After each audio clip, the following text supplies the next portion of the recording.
Yeah, we talked about faith. Yeah. In kind of a general term. I guess understanding later on that he didn't want to talk about it on camera is probably why he didn't talk about it more in the pods. But yeah, we just kind of generally talked about faith, and we didn't get into the specific beliefs. I think we should have gone deeper in the pods. Do you think that if he had disclosed his actual beliefs, that he was probably afraid that that would scare you away? I think so. Yeah. I think so. I think he didn't want to take responsibility for it. Yeah. I don't know if it was he was hiding from me. I think it was like he didn't want to take responsibility for his own beliefs. Yeah. That's a red flag. Yeah. Yes. A scary red flag. Yep. My goodness. Like, imagine believing something your whole life and then not being able to stand on it. And then now you have to protect him. Yeah. It seems like he was kind of raised that way, right? Hey guys, welcome to Little Black Bird Another One. Listen, we're going to break down the interview between AD and Virginia. I think it's quite interesting because there are many components to this particular aspect. And I think this is a very interesting conversation. We started this on Love is Blind, the panels that we did. And I was, coming to a place where I was saying like, it's very difficult to have a conversation about politics and faith because sometimes the hard lines that people draw don't allow for a conversation to have place. Now, of course, people have their reasons as to why they feel the way they do, and nobody's against that. But if emotions takes over the conversations, people can't say their pieces or their point of view, even if you disagree. We've got to be able to have a space where we can talk, even if you absolutely hate it. Reason being, again, it's because if somebody's willing to sit down with you and gain some understanding, then they're the kind of person at least you can actually hear out, and you can also be able to share your perspective so that you actually begin to shape each other. But this is a relationship aspect. This is Virginia and Devin. Now, I got no sides to pick because, to be honest, there were some aspects of Devin. I was like, okay, cool, I hear it, but I don't know if that's really who he really wanted. I'm looking at Virginia too, and I go, okay, I don't know if that's who she really wanted. Do you know what I mean? Like, is it Devin that she actually wanted? I think, both of these people were different characters because in reality, they had issues with politics and faith. This should have been discussed before then. Now, of course, he probably didn't want to discuss this on the show and with not cameras, but then she should have said, listen, I'm not going forward unless you discuss it. What's the point of going forward if you can't discuss your faith and your politics? And I can't know what your actual politics or faith is. Yeah, then of course she shouldn't have gone forward. So there was accountability on both sides. All right. So I want to drop the video. I'm probably going to play it small in the corners. I'm not sure if they're allowed, if they're going to be getting me on, copyright or whatever, because I think AD's kind of backed now, so we don't need a copyright situation going on. So it will be a little bit smaller. I do apologize, but at least you'll be able to hear it as well. So let's get into this video. Experience. I've learned a ton about myself and about what I want and what I don't want. Come on. So it was great. Yeah. Happy to be done with the reunion and like move forward. Tell me what the last year has looked like. I did a lot of therapy afterwards, just like working on myself, just a lot of reflection. Yeah, and it went by really quickly. I'll say that, especially because I did feel like there were things lingering. So it was just kind of in the front of my mind for the whole year. So the reunion was like someplace that I felt like I could finally like put it down. So has anything changed since the show's come out? Anything? Nothing really. Nothing's changed. Everybody has opinions and like the rush of opinions and all of that. So dealing with that, but no big changes. So are you telling me you're not dating? Are you single? Hold on a minute. So we just throw in there that I've been into therapy, and I was actually waiting for the penny to drop. I've been therapy, I learned some new things. I understood some things from a different perspective. Of course, she spoke on the reunion, and again, the reunion is going to edit things out, but this was a great opportunity to be able to explain maybe some of the things that she learned in therapy. Like, what did you learn about yourself, Virginia? Right? Because we knew there was a blockage in the show, the way that she showed up in the pods, there was a blockage for her. So I was waiting for it to drop. I was waiting for her to say there were some things that would have happened, some things in terms of not even just her and Devin, but maybe even some things that she learned about herself. Because it seemed like she wasn't able to actually expose some of the deeper things that she had gone through as to why she was getting into certain relationships and it not working out the way it did. So I was just waiting for the therapy to expose it and then be like, okay, yeah, this is what I learned. But it never came, and we've skipped over. Now, maybe the editing has happened again once more. AD has edited that part out. I don't know. This jacket is looking kind of nice. But the reality of the situation is we're not getting that perspective from her. And I wish that we did, because it would have been really good to hear her explain maybe some of the background of her parents and stuff like that, and how that affected her in the dating realm, and how she's really had to tackle some of those things, and why she's been drawn to certain type of men, and why it's always gone the way it has.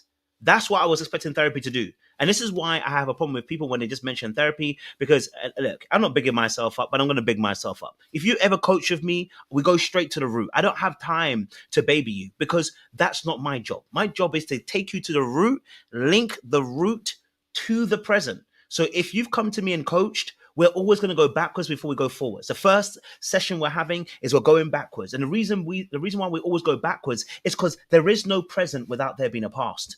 There is no tree without there being a root. You remember me saying that to Laron? I said the same thing. You can't say there's a tree with branches and then there's no root. That tree is dead.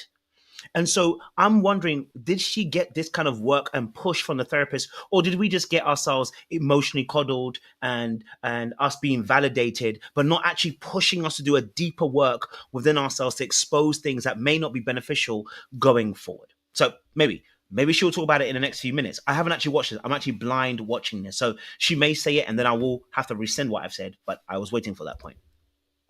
No, I'm dating a little bit. Okay. I think that right now I really want to focus on myself.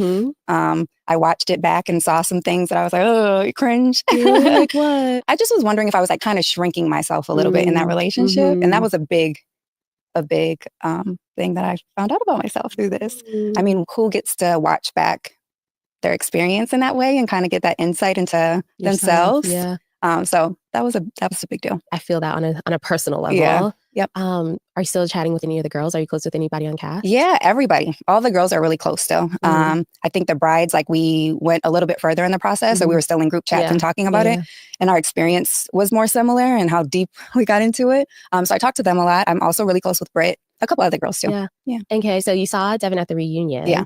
Had you seen or spoken to him prior? No. So after the wedding day, he never reached out again.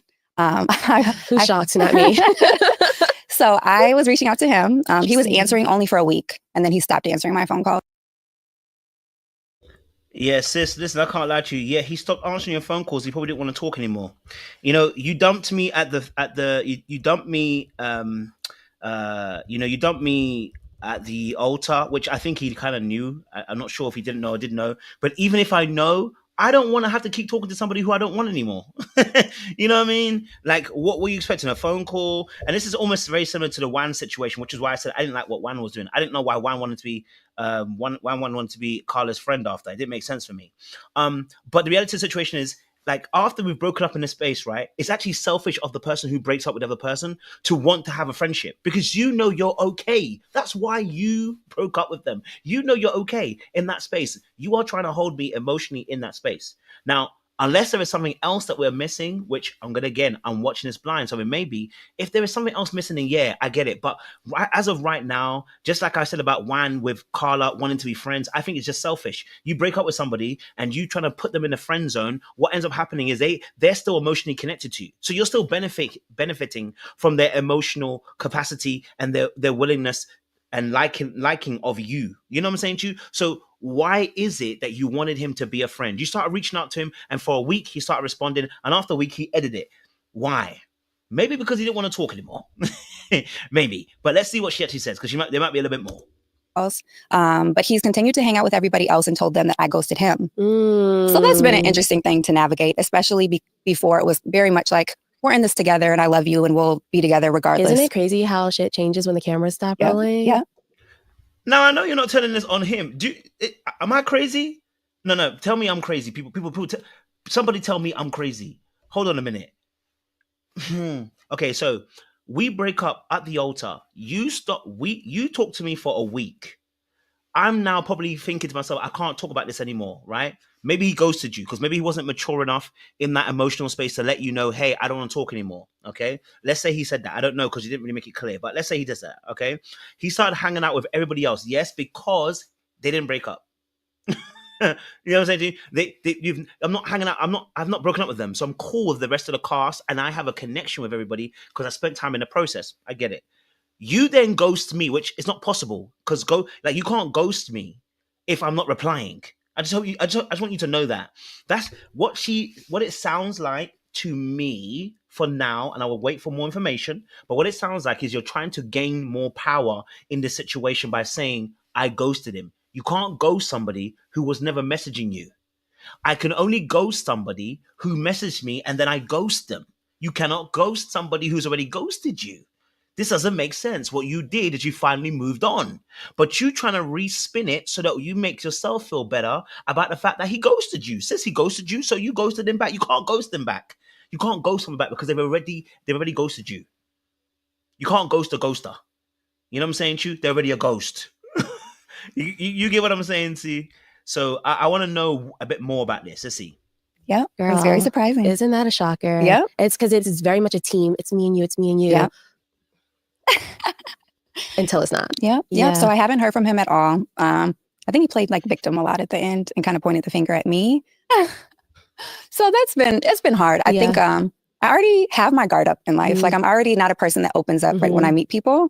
So I got really vulnerable through the process and opened up a ton. So the way it ended, I think that like it was a little triggering because there goes my trust issues again. A little triggering. There goes my trust issues. I kind of like, I'm not going to lie, I felt Hold on, before AD jumps in, and I love AD, but sometimes the way that she responds is annoying. And when you're listening to someone talk and the constant it's a pitch. It's a bit annoying sometimes. It just goes to my ear. But it's just me, my personal preference. I'm not saying she's bad. I'm just saying it's my personal preference. Sometimes she does too much. Okay, it's sometimes too much when the person's, you know what I mean? Like, by all means, I do fillers as well. But sometimes when you're anyway, forget it. That's not what we're talking about. We are talking about Virginia. Virginia's situation of this aspect, right? You broke up with him at the altar, said no. And obviously, I don't have a problem with that. I think you did what was best for you. And to be honest, I think we all agree with you. Now, the situation is that after, whether you guys agreed, maybe where he's gone wrong is he ghosted you without communicating. We're not really sure because you haven't really made it very clear. So let's just take the worst case scenario. He ghosted you, didn't communicate, and left you to your devices. Okay.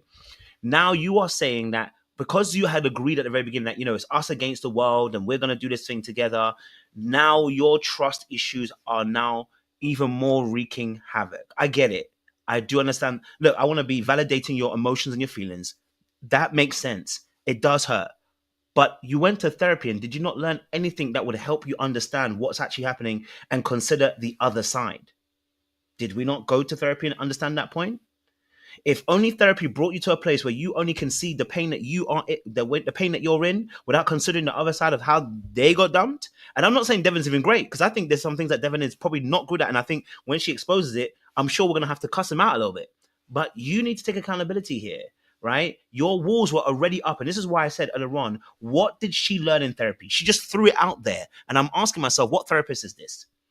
Too many times when people talk about therapists and then you come out and you talk and I don't think you've had a therapist, because I'm like, what did you learn? Right? What did you learn? I'm not hearing any accountability. I'm not hearing any growth. I'm not hearing that you've learned things about yourself. And so I'm hearing now that you're complaining about not having his support and that you have covered him. Hey, listen, there may have been things you covered him in, and we have to expose him if you have to expose him. I don't mind. But just right now, it just sounds a little bit selfish. I do understand where your pain is coming from. I can understand that if you had a mindset with us against the world, but you must also understand that the person may be feeling hurt and you are the source of their pain when they look at you, right? So, yeah, it's just a little bit interesting in that sense. A little bit. I felt two ways about it. I felt very relieved that you said no. Really? To be completely honest. Okay. I felt very relieved, but I also felt a little bit blindsided. Yeah. Because I was like, I thought for sure that you were going to go up there and be like.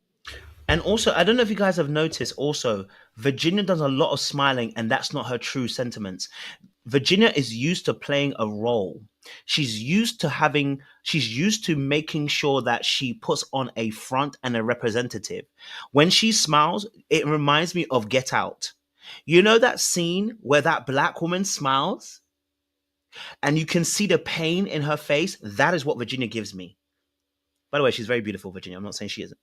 But, you know, I'm just saying, like, that pain, because like she smiles at everything, and you're like, that's not a smiling moment. Yeah, you thought we should have broken up? Yeah, that's fake. And I'm not saying she's even a fake person. What I'm saying is she's fawning. So she's actually pretending. She's people pleasing, but she's playing a role and a character. Now, it may be because her mum was somebody who, I think she's involved in politics herself. I think her mum's involved in politics. And I'm guessing that, you know, if your parent is involved in any kind of thing, like if your parent's a pastor, a teacher, a community leader, anything where they're heralded in the community and they got visual representation, the kids usually suffer because the kids can't do anything else but be perfect little kids. And so, unfortunately, that child is not allowed the room nor the space to make mistakes. And it can be very difficult for that individual. Now, do I know that to be her situation? No. I'm merely just taking a little bit of information and maybe piecing together something. I'm maybe completely left. But what I am getting from her is an inability to really let free of the reins. I don't know if she's ever been in that place. And maybe what is the pain that she feels towards Devin is that she lost her emotional confidant. Though she may not have married Devin because there are certain things that he believed in that they disagreed in, maybe she felt comfortable sharing things with Devin that she's never shared with anybody else, and she finally found a safe place where her walls can come down. So there was an expectation that was very silent but very loud in its results, where she wanted him to support her for the majority of this particular show, where they back each other. And then she would still be talking to him. But unfortunately, it hasn't worked out that way. Okay. Like, yes. I know. I protected Devin a lot. That word. I protected him that so word, much. Protecting. I didn't want to make him look bad in certain ways. And I felt like some things were like below the belt. And I didn't want to, embarrass him. But there were things going on, a little dishonesty, a little... Time out. I want to start from your journey. And then, because it needs to, for me, make sense to why he was so closed off. So let's start from the beginning. Yeah. You got like pretty close with him, but then you were also in a love triangle. Yes. Yep. With Britt, B. Coach B. How was that for you? Like, I feel like a lot of people handled on your season at least, the triangles a little bit more chaotic. Yeah. Whereas like you were more calm and you handled things like that. Okay, so again, this might be my personal preference. Anybody notice that both of them do the exact same thing? They are both making a lot of noise with their fillers. A lot of times. So instead of just really allowing the conversation to flow and let it settle, for instance, if AD's going, if AD is talking, right? Like I'm hearing so many, I'm like, damn, I haven't even got time to even hear the story. And there's always a, It's almost given like, I don't know how to explain it. I don't know, I have to find the correct words, but there's something about it, and I'll probably have to research it into it a bit more deeper. It almost doesn't feel natural.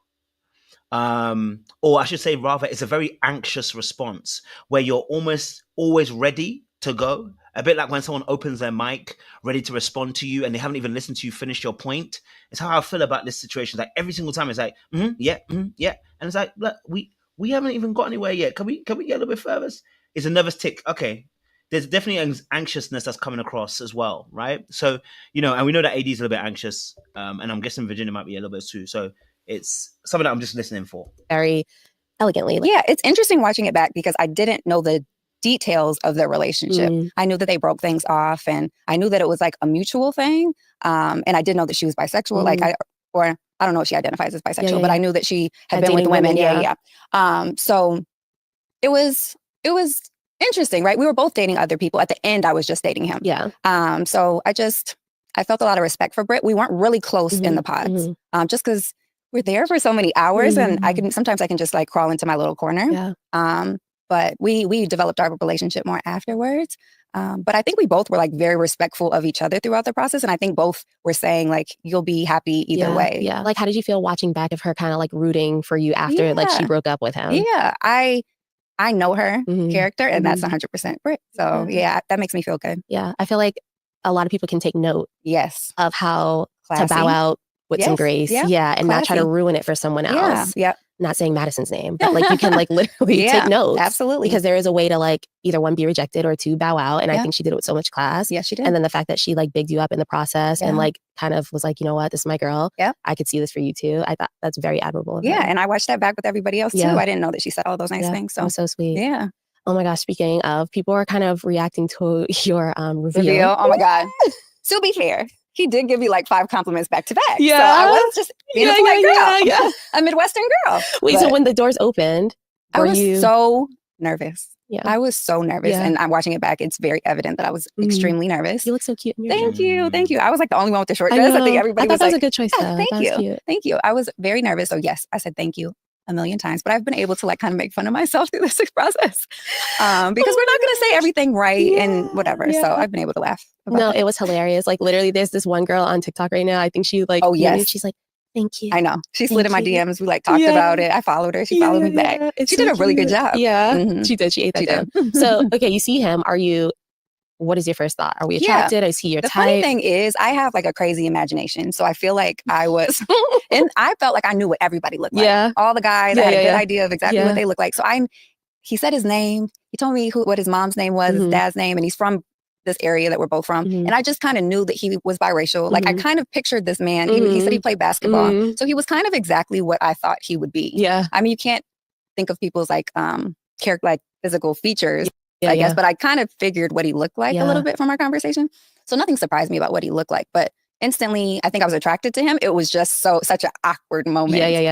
So I'm like holding his hand, trying to like ground myself, but I was just a mess. Is he someone that you would go for normally? I don't think that like if we were at a bar, we would talk to each other. I think I usually like being approached and like somebody kind of talking to me with confidence. And I don't think he would naturally have the confidence to like come over and talk to me.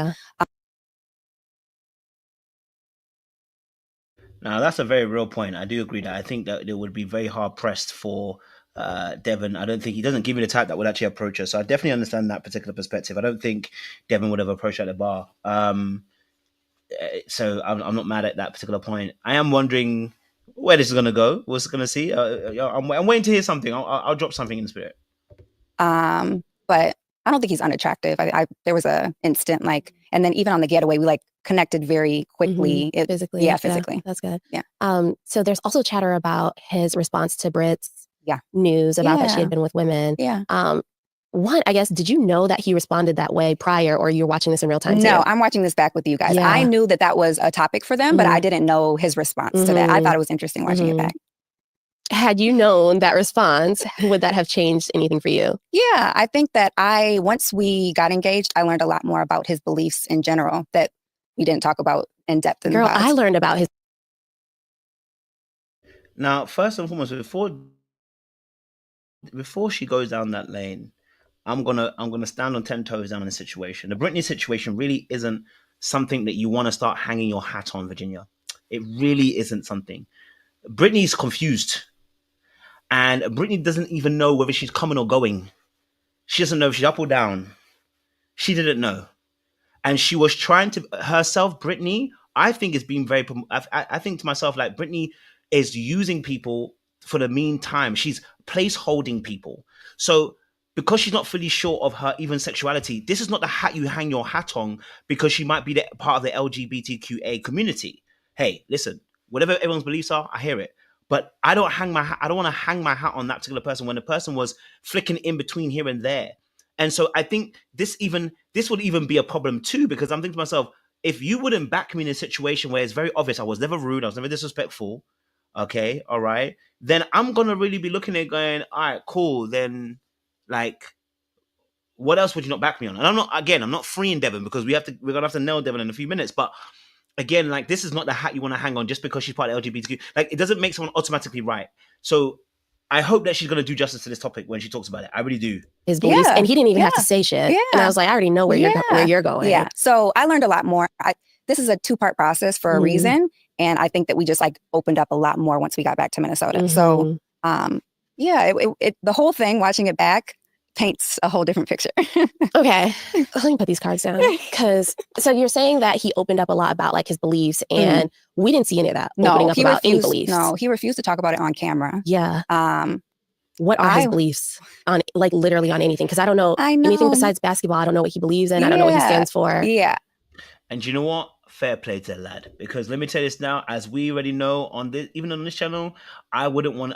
If you have a different political view, it's best not to say anything because you will be chewed up before you even get to say anything at all. So it's probably best you don't say anything out loud because people don't actually give you time to be able to really flush out your ideas. Of course, again, I want to say it again, I totally understand why, but I'm saying to you, yeah, it's probably best that Devin didn't say anything. probably best he didn't say it on camera. You know what I'm saying to you? It's probably best to leave it up to speculation. We can only speculate. We may feel like we know, but we can only speculate. And at a speculation, it eventually dies out.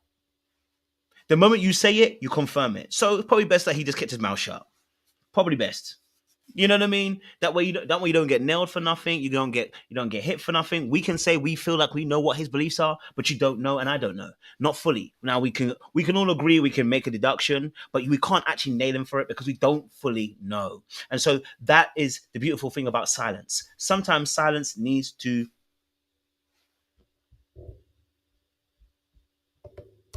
I still feel so awkward, like saying exactly what he believes, and a lot of times I would ask him and he wouldn't. Even the politics stuff, we kind of like transitioned to politics because religious stuff was so weird, so he wouldn't really go in depth with these things, but he just likes to say he has conservative Christian views. And what does that mean? They aren't very inclusive. And what does that mean? Okay, listen, I've been prepped. No, because I learned something today called Minnesota nice. Yes. I'm not from Minnesota. I know. So we don't have shit to be nice about. I know, and it's not like being mean, but it's just like there's so much that we did not see. I know. And I feel like you were trying to pull these conversations out of him that like we're all like, yeah, what? What is it? I know. So he's what? So Christian conservative? Very specific feelings about the LGBTQ community and people of other religions. And to be honest with you, I think Devin was taught these things growing up. And unfortunately, he hasn't questioned any of these things, right? Because now, I'm not going to be mad at her saying this because there are Christians who, if you speak to them, I know they're not Christians.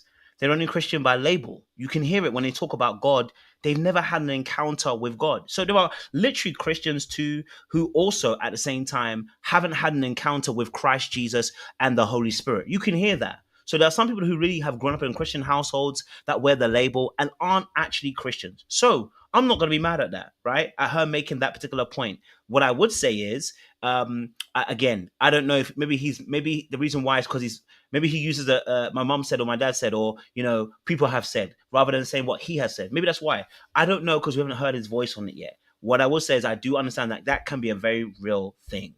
Now, as for the inclusivity, and this is why I said about politics and Christianity being very, very careful about how we as Christians try to sit on any side, because none of the politics in real time sometimes doesn't even support your own faith. You may choose one aspect because you believe it supports this side of your faith, but then it doesn't support the other side of your faith. And then there's other side who don't support this side of your faith, but support this side of your faith. Which is why now I realize that, listen, if I make allegiances to politics over my faith, I'm going to be in trouble. Now, if I make allegiances to me being black over my faith, I'm going to be in trouble. But I have to hold what we call a healthy tension. And so this also has to come into play, right? That I hold a healthy tension that sometimes there are going to be people that are going to make choices that I do not agree with. I won't agree with. But I still got to remain in that unity of our faith. So it's hard, it's difficult because some of those choices enact certain results that I may not agree with. You know what I mean? But as she just described in this particular place, she mentioned about the inclusivity. Well, from a faith perspective, right, there's only one way to heaven for Christians. I want to make it very clear. So if anybody here is any of the faiths, Christianity is inclusive, non-inclusivity. The inclusivity is when you give your life to Christ, it doesn't matter who you are, male, female, you can become part of the body of Christ. The non-exclusivity is that only those who have been born again will reach heaven. There is no Muslim, there is no Buddha, there is no crystals, there's no New Age, there is no any other faith except Jesus Christ, Lord and personal Savior. That's why it's inclusive, but it's non-inclusive too. It's unfortunate, but that's what it is. You know what I'm saying? There's some parties that you can't get into, and then some parties I'm not coming into. Why? Your name is not on the guest list. Better get your name on the guest list. You know what I'm saying to you? But let me not preach the gospel just yet. My time will come. In the conversation, I'm like, oh, he's like, if you don't take Jesus to be your Lord and Savior, you're going to hell. You know what I mean? And I'm like, well, Jesus was a Jew, so how do you say that? Yeah. And he's like, whoop, hold on a minute now. You see, Virginia, whoop. Now I'm going to preach because we got to preach for just give me 2 minutes. Now I'm going to preach. What Virginia has exhibited is very interesting. She said that it sounds like Devin has grown up in and doesn't have his own views and his own faith. And I'm asking myself, Virginia, if you call yourself a Christian and you don't know that Jesus Christ is the only way to heaven, there is no one can get to the Father except through Jesus Christ. If you don't know that, then I'm questioning whether you are the person that you're actually talking about. Whether you are the person that we're really talking about that hasn't actually done the work in terms of their actual faith. Virginia, or maybe both of you, the reason why you actually got together is because both of you haven't done the work. And you're sitting here thinking that you're better, but actually both of you haven't done the work. And that's why you both work. Yes. You see, because if I'm on fire for Christ, somebody who's not on fire for Christ, we go miss each other because my fire is going to consume you. Or you might feel I'm too much. And we're going to miss each other. So actually, the reason why Devin and Virginia worked is because actually both of you are probably on the same kill. So the thing that you accuse them of, let's say it's true. You're the same way. Because there ain't no way that as a Christian, a true Christian who's been born again, holds the views that you're holding, sis. Jesus is a Jew. You know what I mean? Like, there's just not the, there's. What does Jesus as a Jew mean? Jesus being a Jew means nothing. Jesus being a Jew is simply the origin of where his identity comes from. But there is neither no Jew nor Greek in Christ. We are all sons of God, those who have given their life to Christ Jesus. I want to make that very clear. If you have been born again, there is no Jew, there is no Greek. So when you say Jesus was a Jew, I'm going to let you know, but he opened the doors, and the Bible talks about the fact that his body is now the veil that now we walk through to get into the throne. Let me not preach, bro. Let me not preach. It's too early. It's not my time yet. Let me keep it simple. We talk in relationships. It just was not the depth there. He hasn't thought about these things or questioned them in that way. So do you think because Britt was so open about her past that is what ultimately led to you and breaking up? Me? Right? Or them breaking up? Oh, yeah. Definitely. Yeah. Definitely. But at the time he was like, yeah, I'll think. It sounded like he was like, yeah, well, that's something for me to think about. Mm-hmm. But no, you weren't going to think about it. There was nothing to think about. Yeah. Did he think that you were conservative or as conservative? I think so. Yeah. Because we connected around faith a lot. Uh-huh. But my faith looks very different. Yeah. Very different from your faith. Okay, so my brain is like, I know, going a million miles an hour. But when you guys were like in bed and you were like, is there something that, like, is there anything you want to ask me? Is there something you want to talk about? What were you trying to get out of him? We were just trying to get to more depths of our relationship. Yeah. I knew at that point that he didn't want to talk about the religious views or his core values. Why? I don't know. Isn't that weird, right? If that's what you believe, stand on it. Speak on it. Right. And that was half of the thing too. Yeah. It's like, if you're a Republican, if you're a Black Republican and you're like, this is why, and I want my taxes, I'm not going to like it. Yeah. But give me a good reason. Yeah. Give me and stand on it. Like, say with your chest. Yeah. Like, don't like quiver in the corner. Right. So that was another part for me that I was like, oh. Yeah. It's weird too, because I feel like we had this emotional connection, and then I found that out, which was weird, right? Because if I was at a bar talking to somebody, I'd be like, let me go over here. Let me walk away. Yeah. But we were kind of deep into like meeting each other's families and like so far into it, I was like, oh, wow.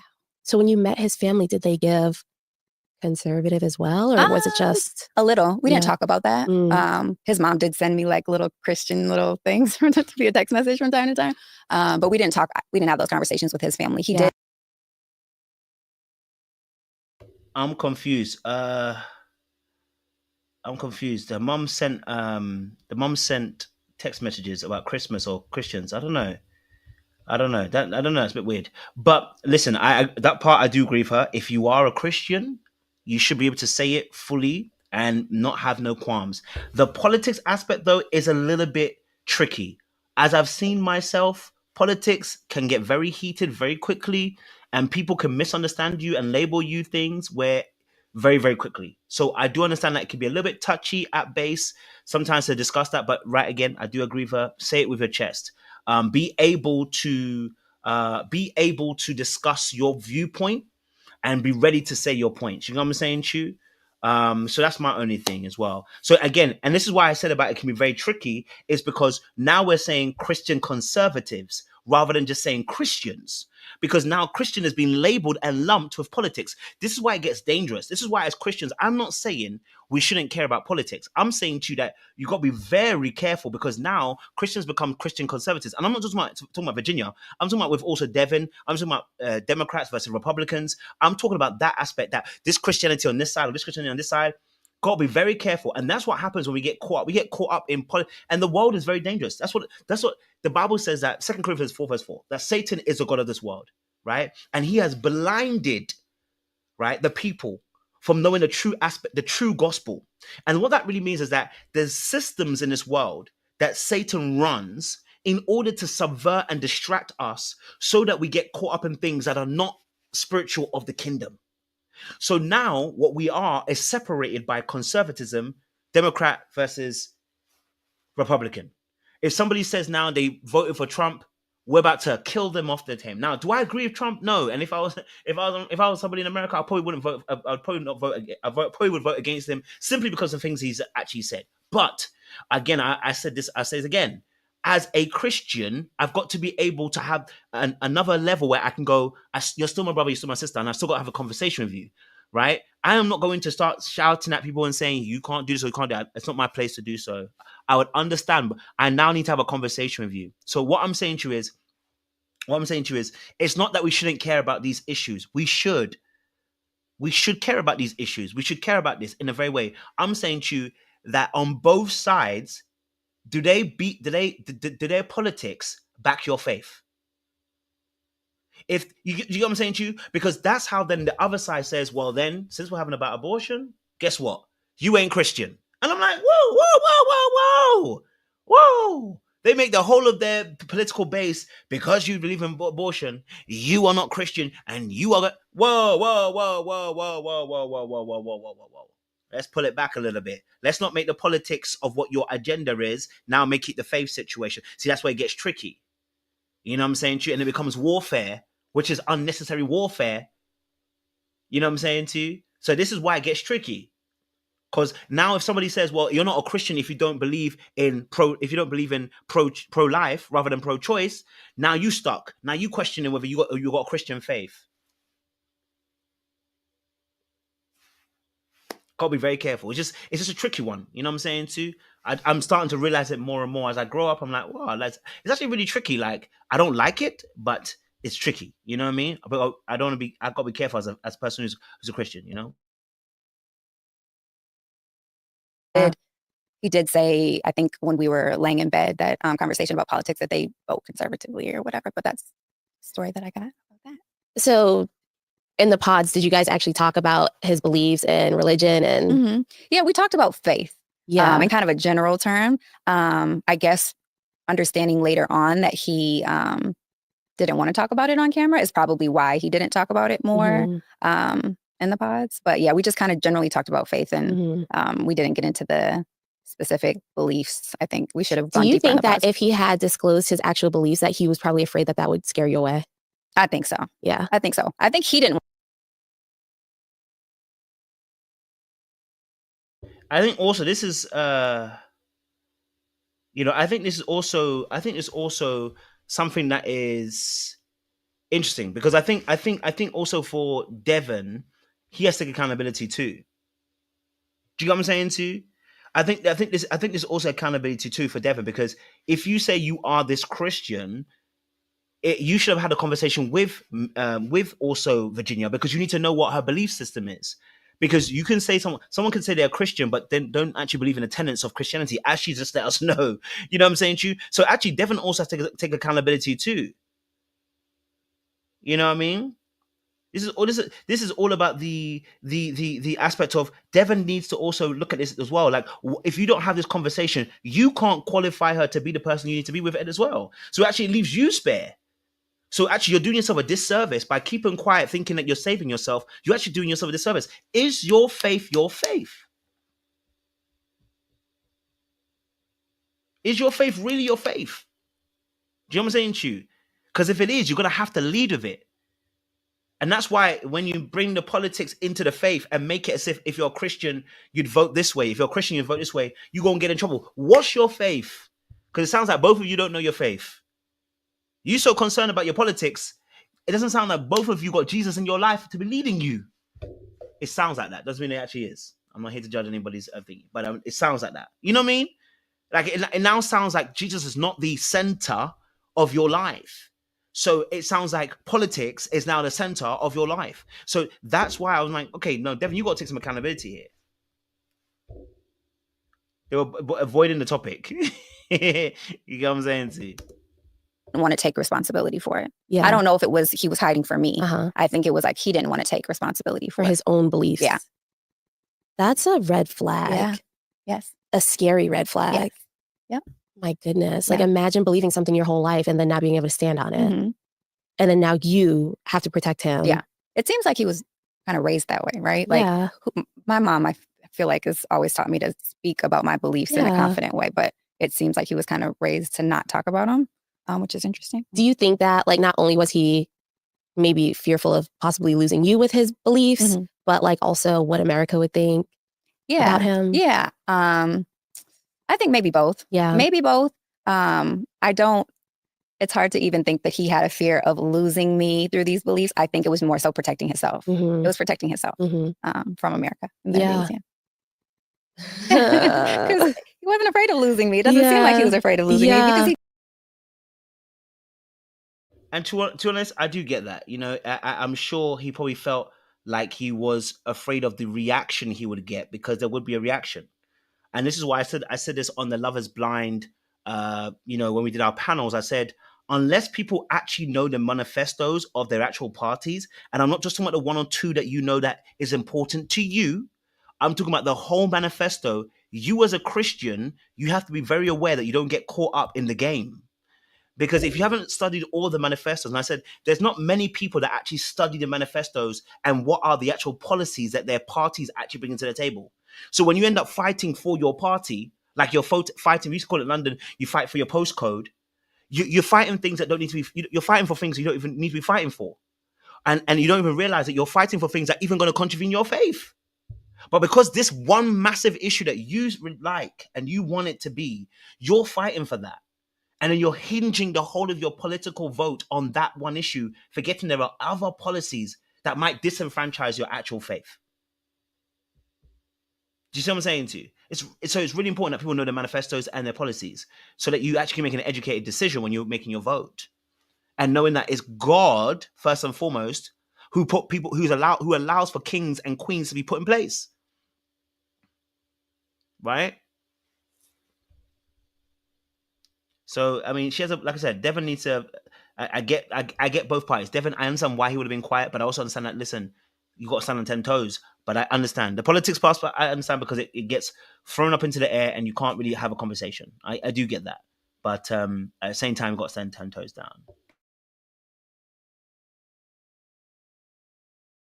He ghosted me afterwards, so I would definitely say it was to preserve his own reputation. Yeah. And I hate watching it back. I know I was in a mode of protecting him, but I hate being associated with it at all. Yeah. You know? Why do you feel like you had to protect him? I think naturally, as a Black woman, we protect Black men. I loved him. That was another thing. But ultimately, I wouldn't get on a TV show and drag a Black man. That would be so far from who I am. Even at the reunion, it was hard for me to say, like, I want to stand up here and say what I believe, but I don't want to say these specific topics, because then everybody will know that you're on the other side of that. He's been really mean to me over the last year, and I still am struggling to bring up these topics because they all feel so filthy, but it will paint a better picture. But my thing is, if that's him, I know these are choices that he's made at his big ass age. I know. You shouldn't have to protect him from himself. I know. And I'm figuring that out. Yeah. I'm figuring that out. And I get it. Like, I'm still protecting. Yeah. Still. Yeah. So I get it. Yeah. But that's what we do. Yeah. And you feel like you did that on your season? Yeah. Girl, I'm doing it right now. Yeah. There's so much. Yeah. So your season came out when we went in. So. Yo, did you catch the shade? Not her shading AD. She shaded AD, that little shade. I hate it. She said, you think you do that right now? Protect him from himself. I know. And I'm figuring that out. Yeah. I'm figuring that out. And I get it. Like, I'm still protecting. Yeah. Still. Yeah. So I get it. Yeah. But that's what we do. Yeah. And you feel like you did that on your season? Yeah. Girl, I'm doing it right now. Yeah. There's so much. Yeah. So your season came out when we went in. So I said shade. It wasn't really much of a shade. It wasn't as much of a shade. But for her, AD protecting him, listen, I think AD should air him out. I've already said this. Look. If I behave badly, air me out. You know what I'm saying to you? If I behave that badly, you know what I'm saying to you? You know, just make sure that your side's also clean. You know, just make sure your side is also clean, so that if they call you out and they say that you did X, Y, Z, you're also clean. You know what I'm saying to you? Because if there's things to air out, then there was things that you should have been running from. You should have left it. You know what I'm saying to you? So, but I get it. Listen, there's probably some things, and again, these people that they put on the shows usually are raggedy sometimes. But we know Clay obviously was playing about. We saw enough of Clay to know that she shouldn't marry him, but she was going to marry him in the end. You know what I'm saying, Chu?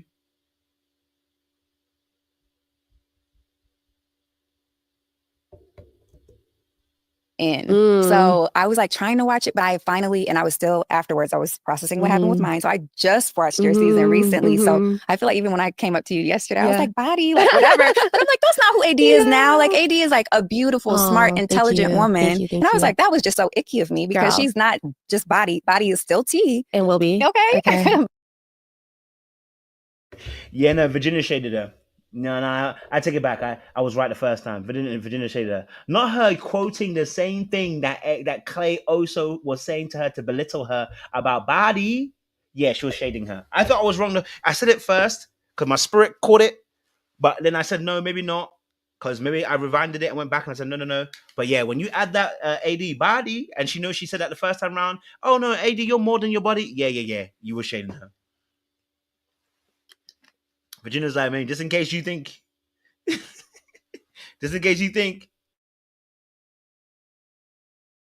Body is still T. Thank you. But you're so much more than that. Thank you. Yeah, and I feel like you're in a relationship now that like, yes, girl. Yes. You see it. Yes. You see it. And you get to stand in that light. Yeah. Watching that engagement video was so beautiful, right? We all like come into this. I know I deserve love, and I know my person is going to find me. And the way we found each other is so unconventional, but it wouldn't have happened without me going through this and him going through it on, in London, the same thing. Like we were living parallel lives almost. But yeah, I remained hopeful. I think that's how I ended up here. It's just like, I never was like, I don't deserve it. Or I don't. It's like, no. Yeah. He's out and there. I saw so much strength too in your season too of like, this is what I want. And even him being like, oh, into that. Was he blindsided? No, absolutely not. Standing in your power and ultimately like finding what works for you. And that's really empowering. Thank you. Did you and Devin ever talk about dating after? So Devin and I both had hesitancy going into the wedding. Yeah. We talked about it. And he said that I 100% have your back. I 100% have your back. We'll get married when we're both ready. So I was surprised watching his reaction on the wedding day or even what he said afterwards. I think he was surprised by his reaction, trying to push them tears out. I know. Girl, I was like, I didn't see a tear. Yeah. I think it was his family too. His family, you know what? Okay, so I do have to kind of, this is where I'm probably going to have to call out Devin a little bit here. Now, of course, I don't know his side of things first, so I do need to know his side of things as well. But I'm going to take on what our sister said first and foremost. If they had a conversation and he then promised he can do it, and you know what, they're going to date after and they'll get married when they need to get married, I totally hear it. And then if he then ghosted you without having a conversation, which wasn't very clear at the very beginning, if he then ghosted you, then understand. If he already told you after that he does not want to date you after, then there actually is no case after. Because I may have said I can do it, but after I realized I could not do it. You know what I'm saying too? Right? So if there was a conversation, if he had had a conversation with her after and said, I can't do it after promising he could, then I can hold him to it. If he's already said he couldn't do it to you, and then he left you, then there's nothing to hold him to because he's made it very clear. So I want to make that caveat. But if he didn't explain it to you after you guys had finished at the altar, you spoke for a week, and he didn't tell you he didn't want to continue this relationship onwards, then I totally hear what you're saying. No, when kids fall. And you're like, don't you're look. Yeah. Or when you're like, baby. Yeah. I feel like that's what happened. They were like, oh, baby. And he just like fed into that. Was he blindsided? No, absolutely not. I have text messages, girl. We were talking about it the day before we were talking about it. And he said, man, sometimes I wake up and think, what the fuck am I doing? Like there was hesitancy on both sides. Yeah. So he wasn't blindsided. At the end, he says something like, oh, I just could not imagine my life without Virginia. I kept calling him and he wasn't answering my phone calls afterwards. So he couldn't wait to imagine a life without Virginia. Oh my gosh. Oh my.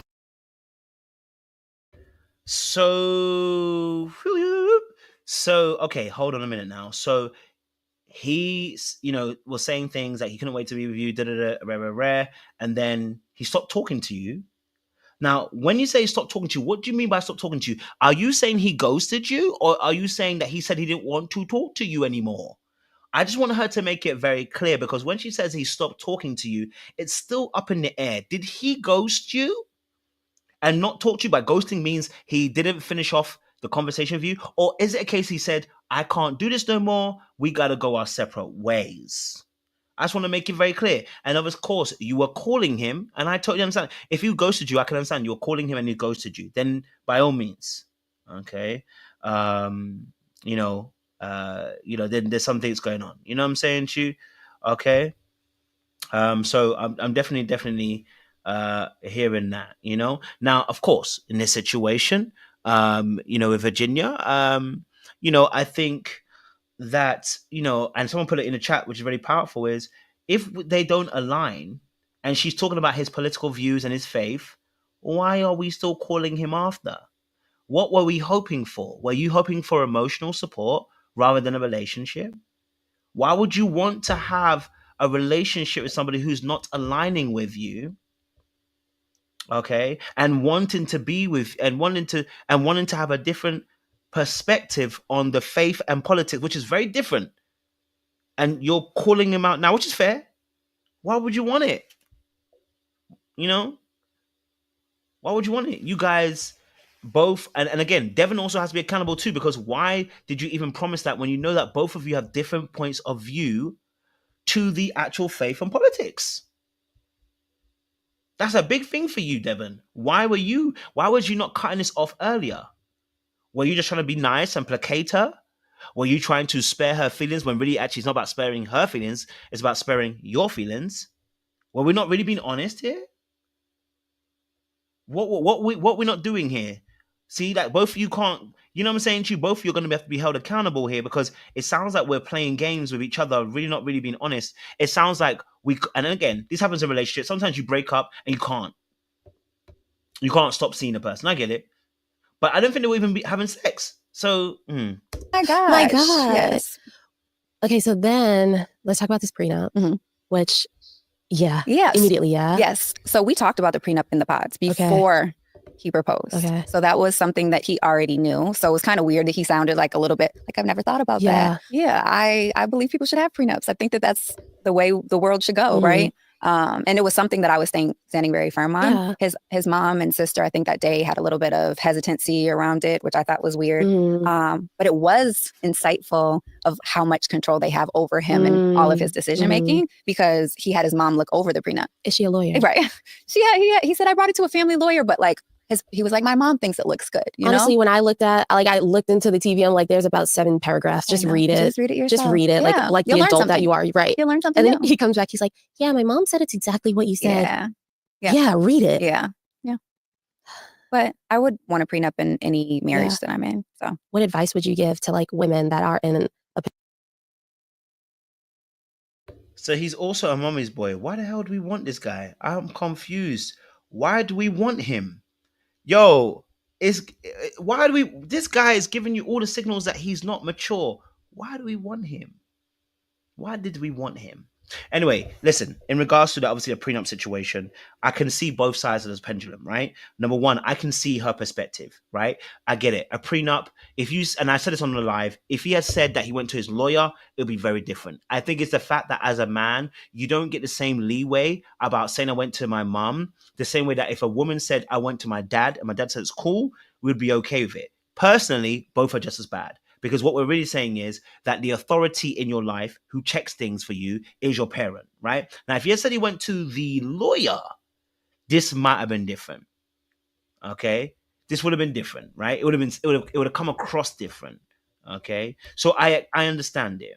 I do get her point of view in the sense of it seems like you're not growing up. It seems like you're not mature. It's another indication, another notch that your parents kind of drive your life, and that you don't have autonomy, and that you do as your parents say. You are almost their pet, not necessarily a grown-ass man. In fact, the Bible gives this description in Galatians where it talks about that we were once young boys, right? Under the tutelage of the law. And then we become into a place of grace. When we get to a place of grace, we're coming into a place of maturity to inherit the things of heaven, or to say this better yet, to say to inherit the things of Christ. And so we were once tutelaged underneath the law, and then we're giving this maturity as we come under grace and with the Holy Spirit. So it's the same principle, right? That nobody wants this necessarily for you to be governed by your parents. I do get that. The other side of it is, again, I understand he went to somebody who was authority in his life,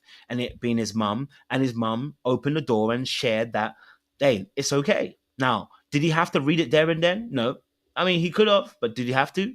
You know what I'm saying to you? I would want to go to a trusted person. Maybe, I don't know. I mean, if my mum was versed in that, I'll go to my mum in it. If she's versed in it, then yeah, I'll go to my mum because I would trust her.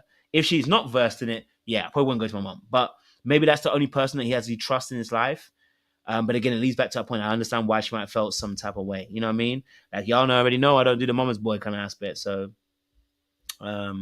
yeah. Position where they want to protect their assets and protect their man, but are afraid to like kind of speak up about it. So financial conversations are super important in relationships. And I don't think that most people have these conversations about bank accounts and what you're going to do. We just have this idea of love and everything's going to work out, and people don't have that foresight. I think people should get premarital counseling and go speak to somebody, a financial advisor, and figure out your finances before go in with a plan. So I was just trying to force us to make smart, informed decisions with our finances. Yeah.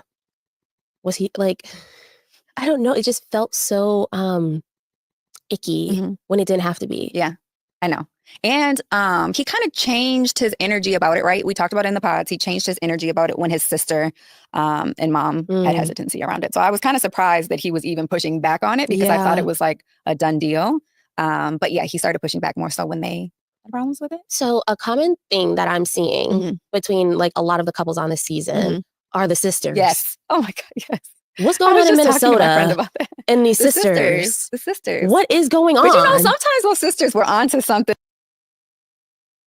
Is his mum a lawyer though? Is that confirmed? Was his mum a lawyer? If his mum is a lawyer, that's very different. I don't know if his mum was a lawyer. I wasn't sure if Devin mum a lawyer. Was she a lawyer? If she's a lawyer, then I'll see it differently. You know what I mean?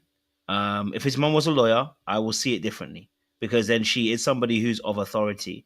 I think that's a massive thing. But if I can't tell if she actually is a lawyer. I haven't really done any research around it. You know what I'm saying to you? But it might make a little bit of a difference.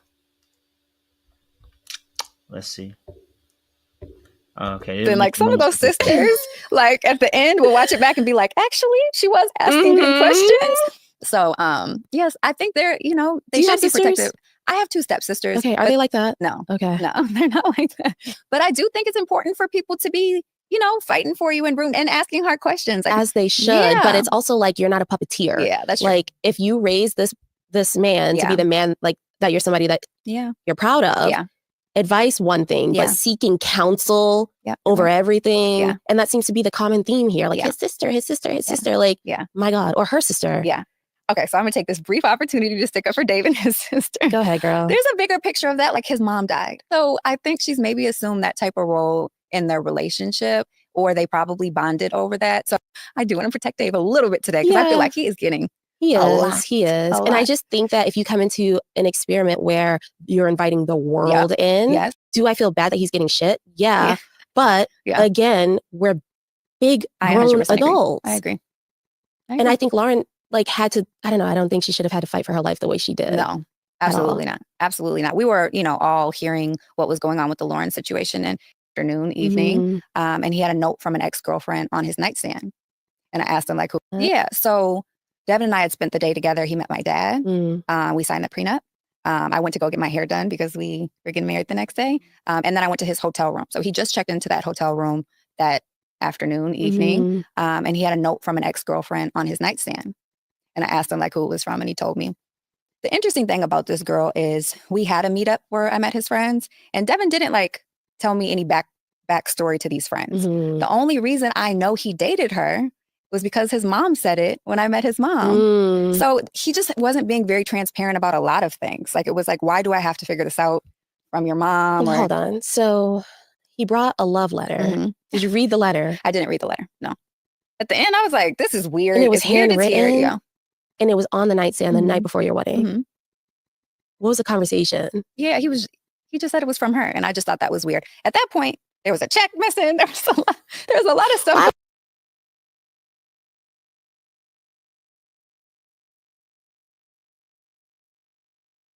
Sorry.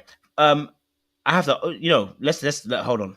So this letter that was given by the ex, first and foremost, I don't know why X is there. I don't have no clue why the X has got anywhere access to that. You already know how I feel about them things there. You understand what I'm saying to you?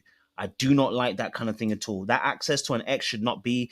And y'all know how I feel about X's being your friends. I don't do it. We spoke about this on the panel, Ready to Love. I don't do it. X is a friend. I don't do it. X is a friend. I don't do it. Okay, so this for me doesn't make sense that person would have access, so much access, to be able to lay a letter down on your table. Okay, that X is way too close for me. You need to cut it. Okay, so that's the first thing. Number two, I don't know if it was a love letter, because I remember I think I did hear. I think he didn't mention on the reunion that it was a letter congratulating him and I guess congratulating Virginia. So I wonder, I wonder why I'll go on for that.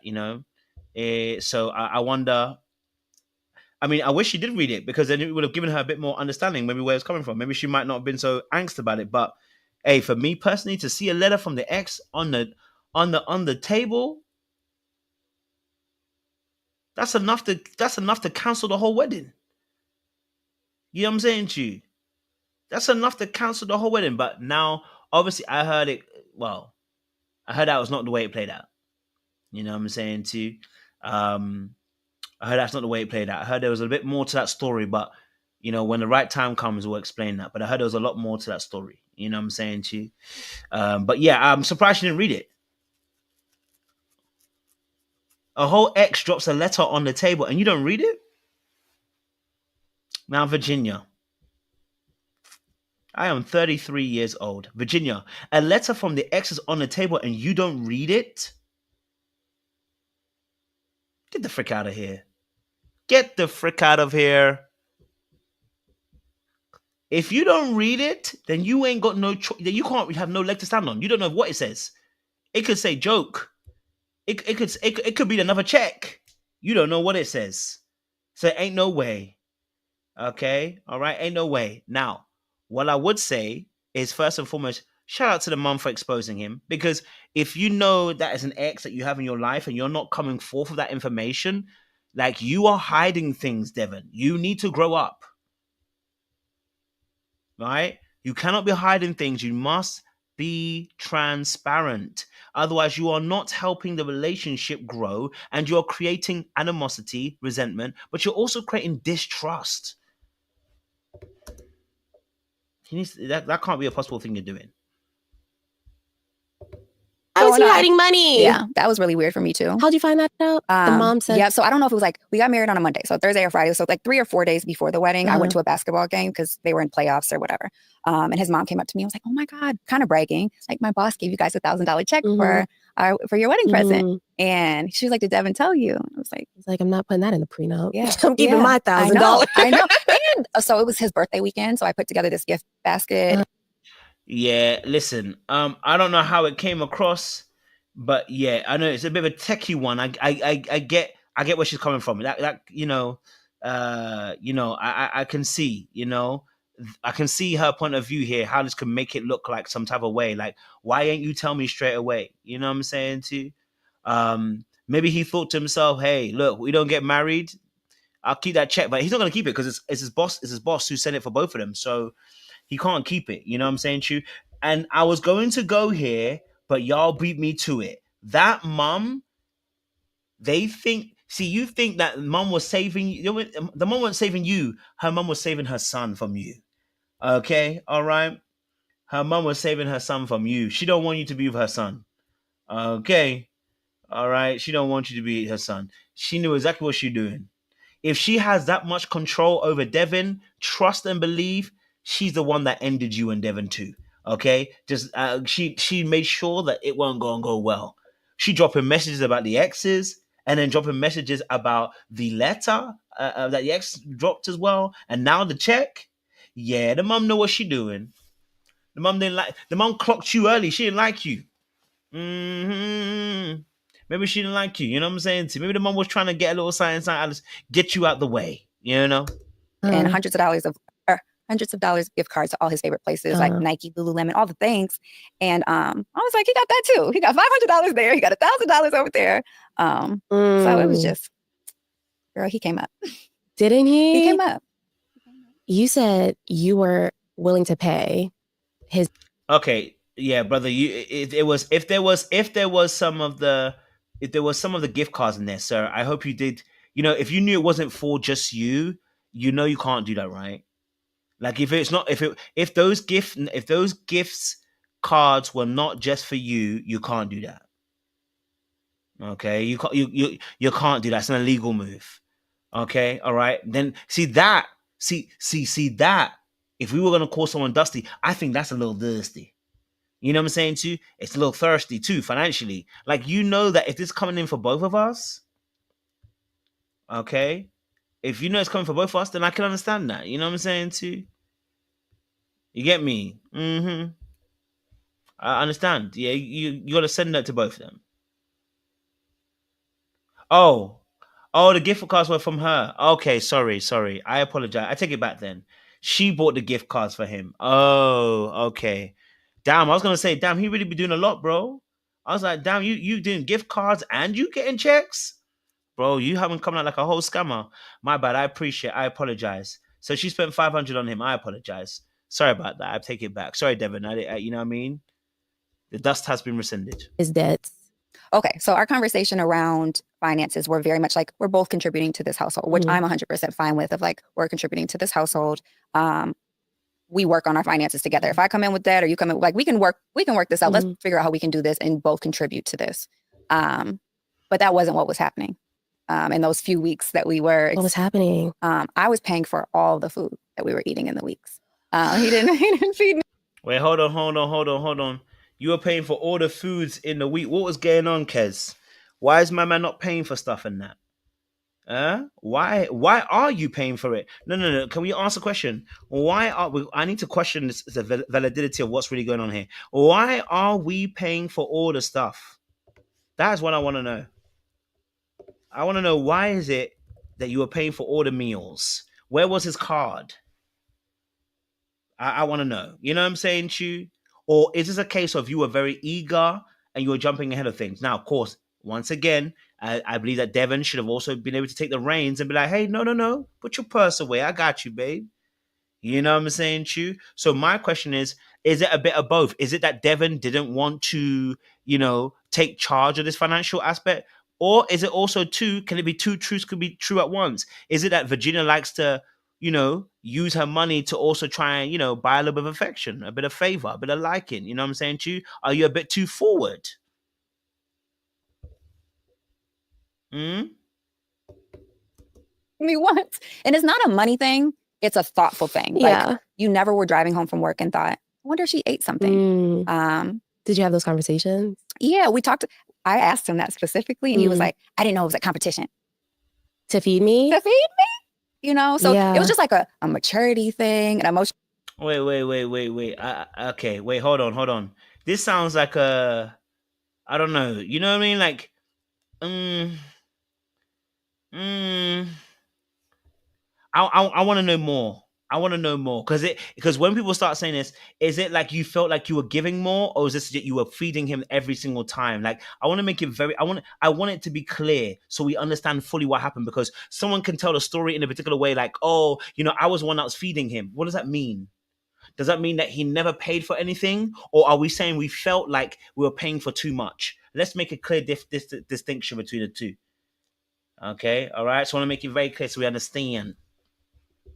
Okay. Yes, Devin has student loans and medical bills, but we need to know how much it was. You know what I mean? Because sometimes you are stepping ahead of the person and not allowing them to kind of jump in a little bit too. Let them jump in a little bit. You know what I mean? Let them get in a little bit. You know what I'm saying to you? You know what I mean? You want me to rewind a little bit? That's fine. I can rewind a little bit. Let's rewind a little bit and see what was said. Okay, that's fine. Of like, we're contributing to this household. We work on our finances together. If I come in with that or you come in, like, we can work this out. Let's figure out how we can do this and both contribute to this. But that wasn't what was happening in those few weeks that we were. What was happening? I was paying for all the food that we were eating in the weeks. He didn't feed me once. And it's not a money thing. It's a thoughtful thing. Yeah. Like, you never were driving home from work and thought, I wonder if she ate something. Did you have those conversations? Yeah, we talked. I asked him that specifically, and he was like, I didn't know it was a competition. To feed me? To feed me? You know? So it was just like a maturity thing, an emotional intelligence. Like, it was just so many different things at the end that were just kind of rubbing up against each other. Yeah. Okay, so he never fed you once.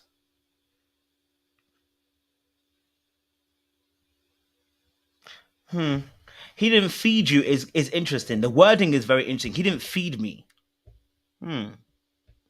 Hey, I'm not even trying to vouch for him. I'm saying to you, it's the wording. You didn't feed me once. You mean takeaways? I just want to be do you know what I mean? Like, I just want to make it very clear. I'm like, okay, cool. You know what I mean? Like, okay. You know what I mean? I take a word for it. I don't have Devin's point of view just yet. You know what I'm saying too? So I'll take a word for it. You know what I'm saying too? If that was happening, then if that was happening, the reason why that's not happening is because two things. Either you're taking up too much room, or Devin didn't care about you like that. Because men are thoughtful. But like I said, when a guy has to be honest with himself, if he doesn't want to move the heavens and the earth for you, that probably isn't your guy.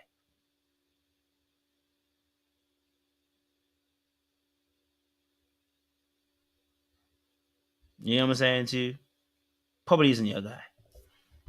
So he might have to get a little bit of accountability for that. You think age played a role? I don't want to just say age. It's just like a maturity. Do you think, like, after you reached out to him and called him, if he hadn't ghosted you, do you think that you guys would have tried to date or work out? Yeah. So what I've learned about myself through this process is... Now, why would you want to date him? This is exactly what I'm talking about. The boy doesn't feed you.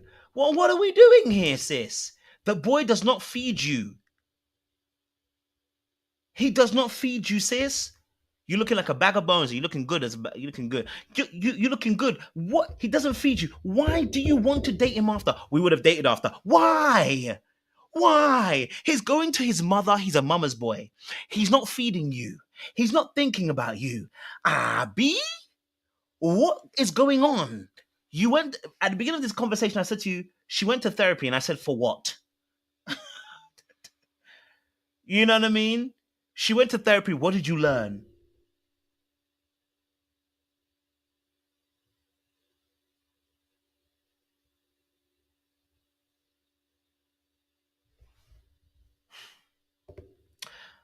Is I definitely drive past red flags. Same. Yeah. So the good thing about this process is it requires you to make a decision in 6 weeks. I have dated the wrong man for 6 months. Yeah. So I definitely probably would have like entertained it a little bit longer.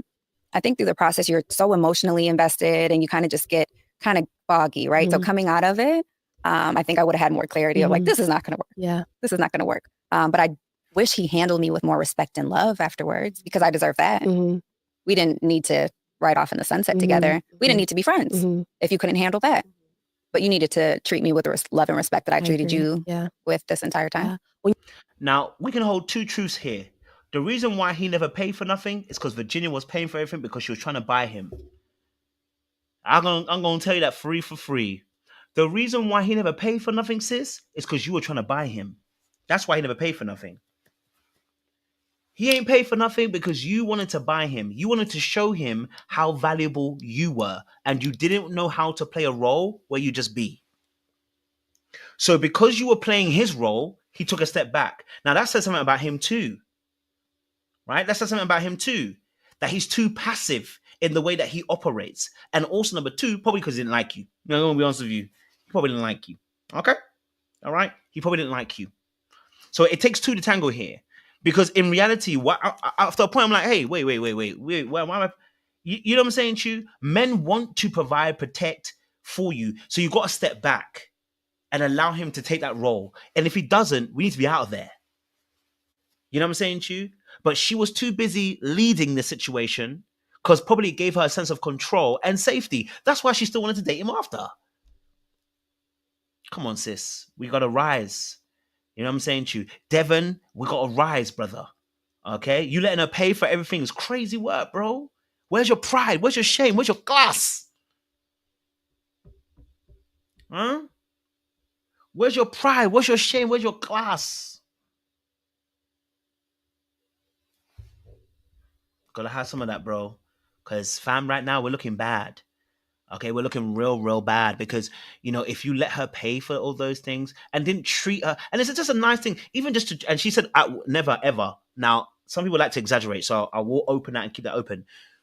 But, you know, it's just nice to treat somebody. You feel good as a man treating somebody. I don't know what it is. As a man, it feels good when you do, you know, when you bring food to your girl or you take your girl out and she's had a good time, you feel good. Okay, you feel really good. I can't lie to you. You feel really good. You know what I'm saying to you? You feel really nice. I can't lie to you. So why is it that he ain't been able to do this? Like, you know what I'm saying to you? So it takes two to tango. Because whilst I'm talking about her behavior, about her leading and going ahead, the fact that he's following behind her and eating food, are you not ashamed? Do you not have class? No shame, no class. Are you not embarrassed? Come on. Are you not embarrassed? Me, I'm embarrassed. You know what I'm saying to you? Not one time, but she wants to come back and date you again. You must have shame. Virginia too. Have shame, have some class. Don't be embarrassing. Because this is embarrassing on both of you parts. You know, you outside. That's what I'm trying to say to you. She outed him, but it's embarrassing for both of them. Because now we're looking at you, Virginia, and looking at Devin. Devin, you're not paying for nothing. You're ghosting her. And then she, at the same time, is buying you food. And she's not even been fed once. You need to hear the pain in her voice. She said she hasn't been fed once. She didn't say that you don't. She didn't. Did you hear the wording? That's pain, bro. That's pain, bro. That is pain. She said you haven't fed me. She wanted to be fed. A delicacy in the mouth and just a little strawberry, maybe something just to fill her delicacies. Instead, she was here buying her own food, bro. Come on, bro. Come on, bro. When you were reaching out to him, what were you asking and what were you hoping to get out of it? Yeah, we were talking about a number of things. At the end, there were people on his side who were like, "You better get your girl," yelling over to my side. His sister said something kind of snappy at the wedding. At the wedding. Yes. Wait, what do you mean get your girl? Okay, can I be honest with you? I hope that Virginia gets to watch this and maybe she'll, you know, by the grace of God, I pray that she'll be able to interview me. Maybe not, because I'm probably gonna, you know, get Kinetic in trouble. But here's my thing. I want to say this for Virginia. See, even that comment there about them saying, you better go and get your girl. All of this is to prove that she's desired and she's wanted. I think there's a lot of pain for Virginia in the area of that she's not been desired or necessarily wanted. And I think this is actually a very painful thing for her. I think it's not about Devin. It's about Devin confirming what she's already experienced in her childhood. And this is a lot of the stuff that I talk about in coaching. And by the way, let me put my link down below for you guys. You should reach out for me with the coaching. This is what we talk about in coaching a lot. Okay?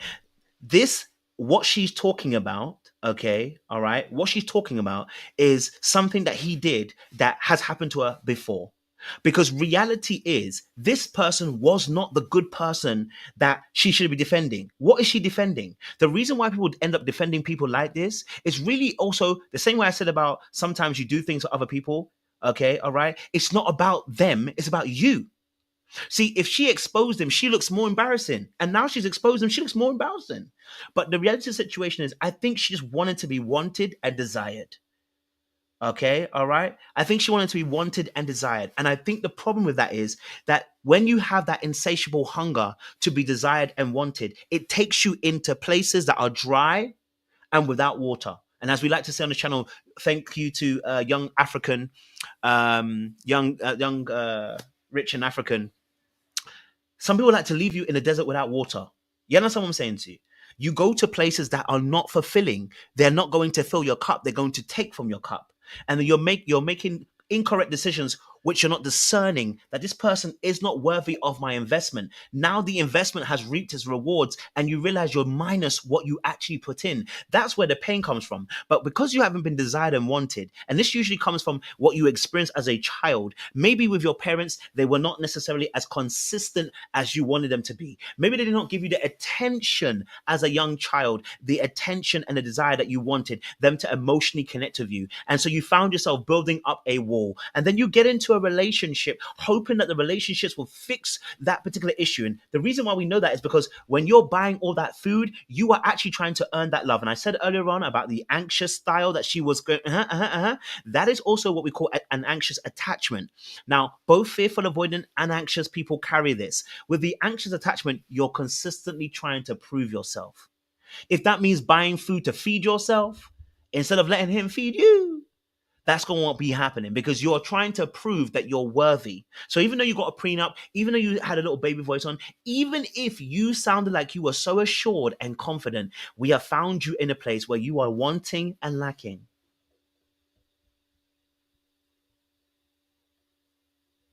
So now we're in a situation where after the show, really and truly after the show, where you've said no, and okay, he said he knows, he's now ghosted you, he's now done the very thing, he's abandoned you. And one of the fears of an anxious person is always what? Abandonment.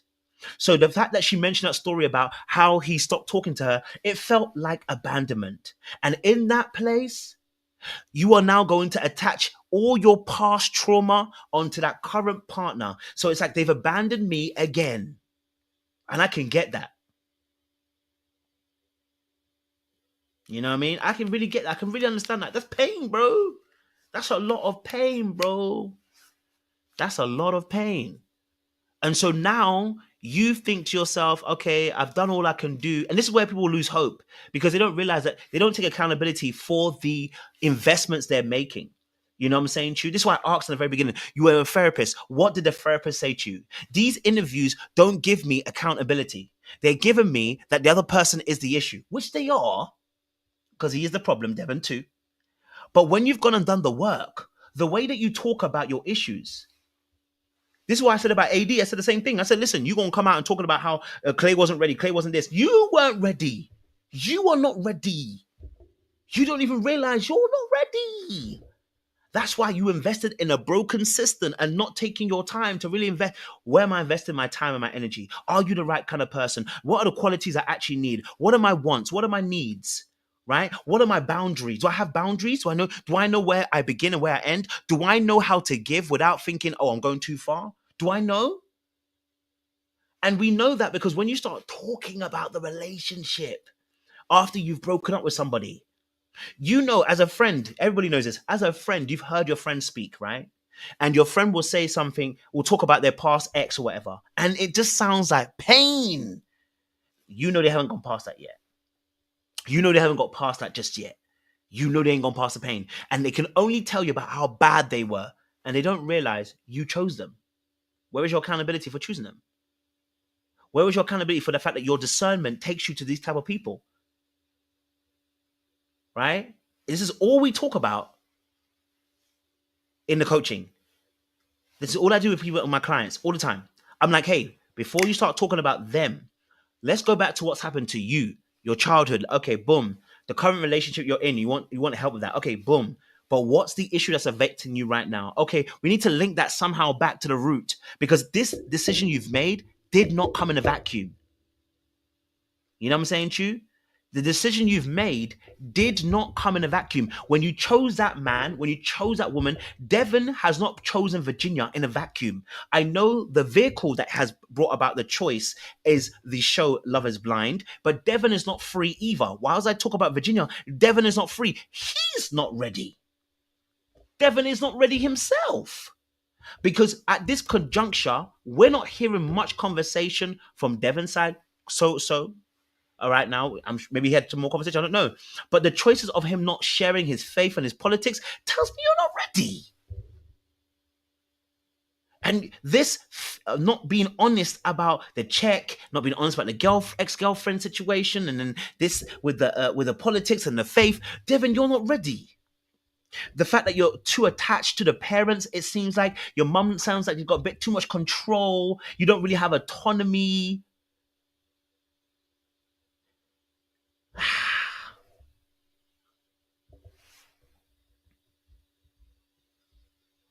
Okay. Girl. They were like, y'all better get your girl. Like, talking about me. Mind you, I'm in tears. I'm distraught. Like, this obviously I didn't go up here to embarrass this man, to hurt him. Yeah. So they were very much rah-rah at the wedding. The sister. Yes, the sister, other people from his side.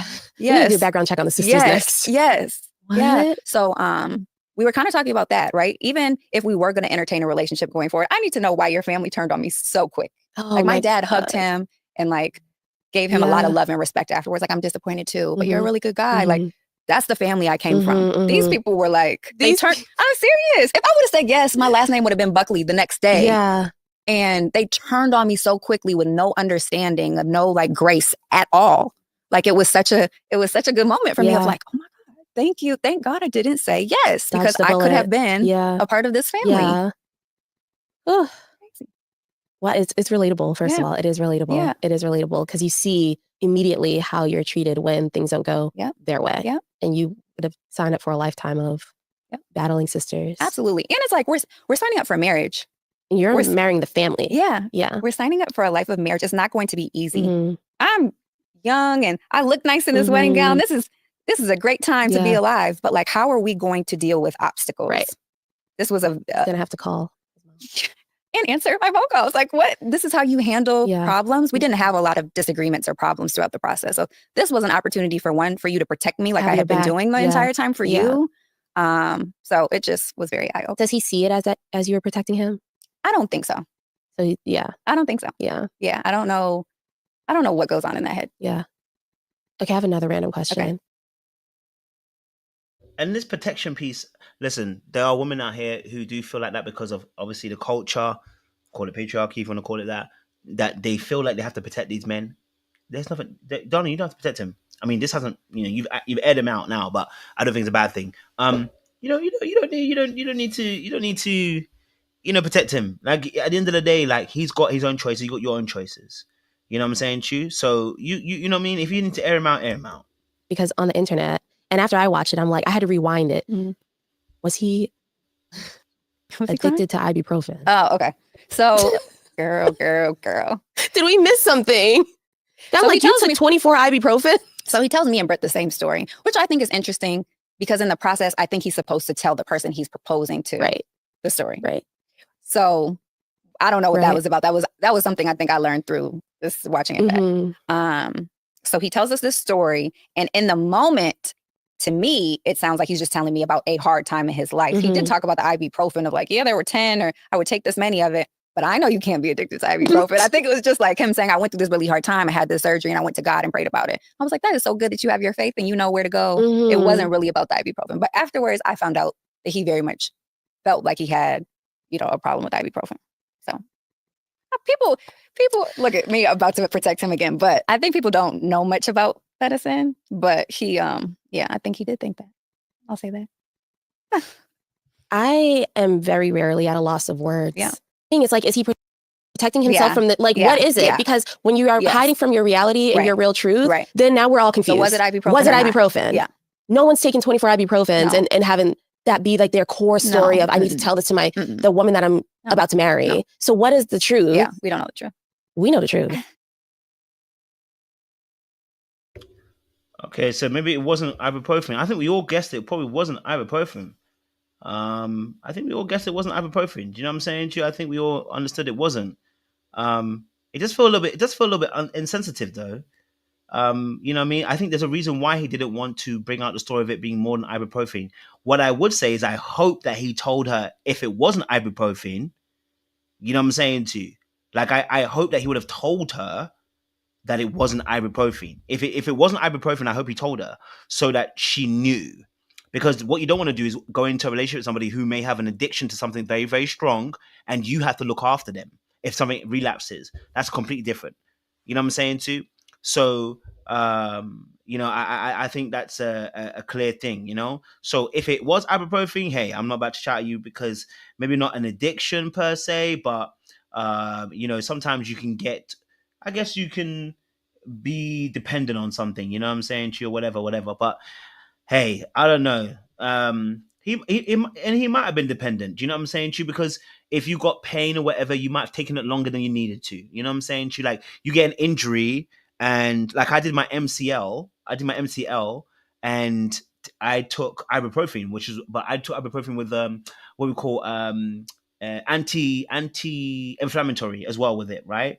I don't think it was necessarily addictive or anything like that, but you're not sure when to stop taking it because like you get caught. Like I still have some ibuprofen here just in case. Like my leg can sometimes swell up, so I might take it just to stop swelling. You know what I'm saying to you? But I don't know. I don't know if it. You know, again, someone might take it.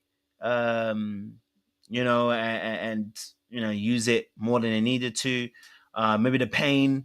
They can have what we call phantom pain as well sometimes. So you take it and it's because you got phantom pain. So I don't know. But if either way, I just hope that he was honest with her if it was behind the scenes about what it actually was. Because maybe he didn't want to be honest about taking a very strong drug. Because let's be honest, you ain't going to get that back. You know? You ain't going to bring that back up. You know what I'm saying to you? So. Yes. We know the truth. Yeah. Which is, you know, nothing to laugh about and giggle about, but like, if you're going to protect yourself, do it right. Mm-hmm. Don't fabricate some story to have us all thinking like, damn, let me not take this Tylenol or I'm going to have a problem. Yeah. I don't know. There's a lot of hiding, protecting, and now we've all cultivated the story because you refuse to be yourself. Yeah. And then now I feel like I have to protect you too. Yeah. Are you how much longer are you going to protect him? Now, AD, I don't know why you asking because you ain't even aired out Clay yet. I need you to relax. You ain't even got Clay yet, girl. You asking about her? Yeah, she did say Tylenol. Is that addictive? Tylenol or whatever it is. Tylenol. Is that addictive? Because she actually just said it. So I don't know. You know, she basically just said it out loud. But I'm trying to understand. Is that addictive? That particular thing? Tylenol. I don't know anything about that. You know, is that addictive? Is that addiction as well? Like, you know.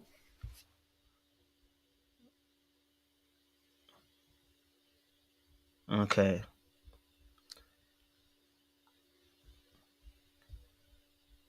Okay. I don't know if that is so. Oh, it's on-the-counter meds. Okay. Okay. Oh, it's aspirin. Okay. I just want to make sure. Okay. But yeah, I was like, you ain't even aired out Clay yet, baby. At the expense of yourself. Yeah. That was the biggest takeaway for me. That was the biggest takeaway for me. That is not my responsibility to protect a grown man. You don't even know who you're protecting. I know. You don't even know what you're protecting. I know. He doesn't even have a full image of who he is and who he wants to present. Yeah. So now you're jumping through hoops trying to figure out, do I protect his politics? Do I protect his religious beliefs? Do I protect his ibuprofen addiction? Like, you don't even know what you're protecting. So now you look silly being like, people, you know, like, what are we talking about? I know they ain't got AD up in here.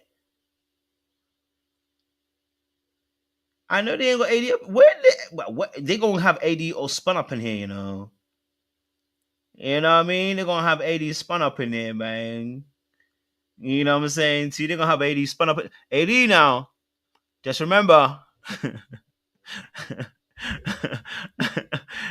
I was thinking that AD's gonna be like, you know, I totally understand why you're protecting him. I did the exact same thing. I totally understand where you're coming from. That's what I'm expecting from AD. AD all of a sudden, like, you know, you're protecting him from this and that. AD, you were protecting Clay. You didn't expose Clay. I'm just be honest with you. We were all waiting for you to expose Clay properly, but you ain't expose him, baby. I don't know. You know what I mean? You know what I mean? You know what I mean? Agree. What are we actually talking about? I agree. I know. It's hard. I do think culturally it's very normal. Unfortunately, I think protecting Black men. I think that it's very common. Yeah, because the world is already against them and us. Yeah. And we've already established that when shit goes astray, we're the front line. I think what we learned here is, again, that the most unprotected demographic is the Black woman. Mm-hmm. Okay, so listen, I agree. The most unprotected demographic is the Black woman. I will agree with them. I'm not going to tear that away from her. I'm going to ask, who told you to defend him?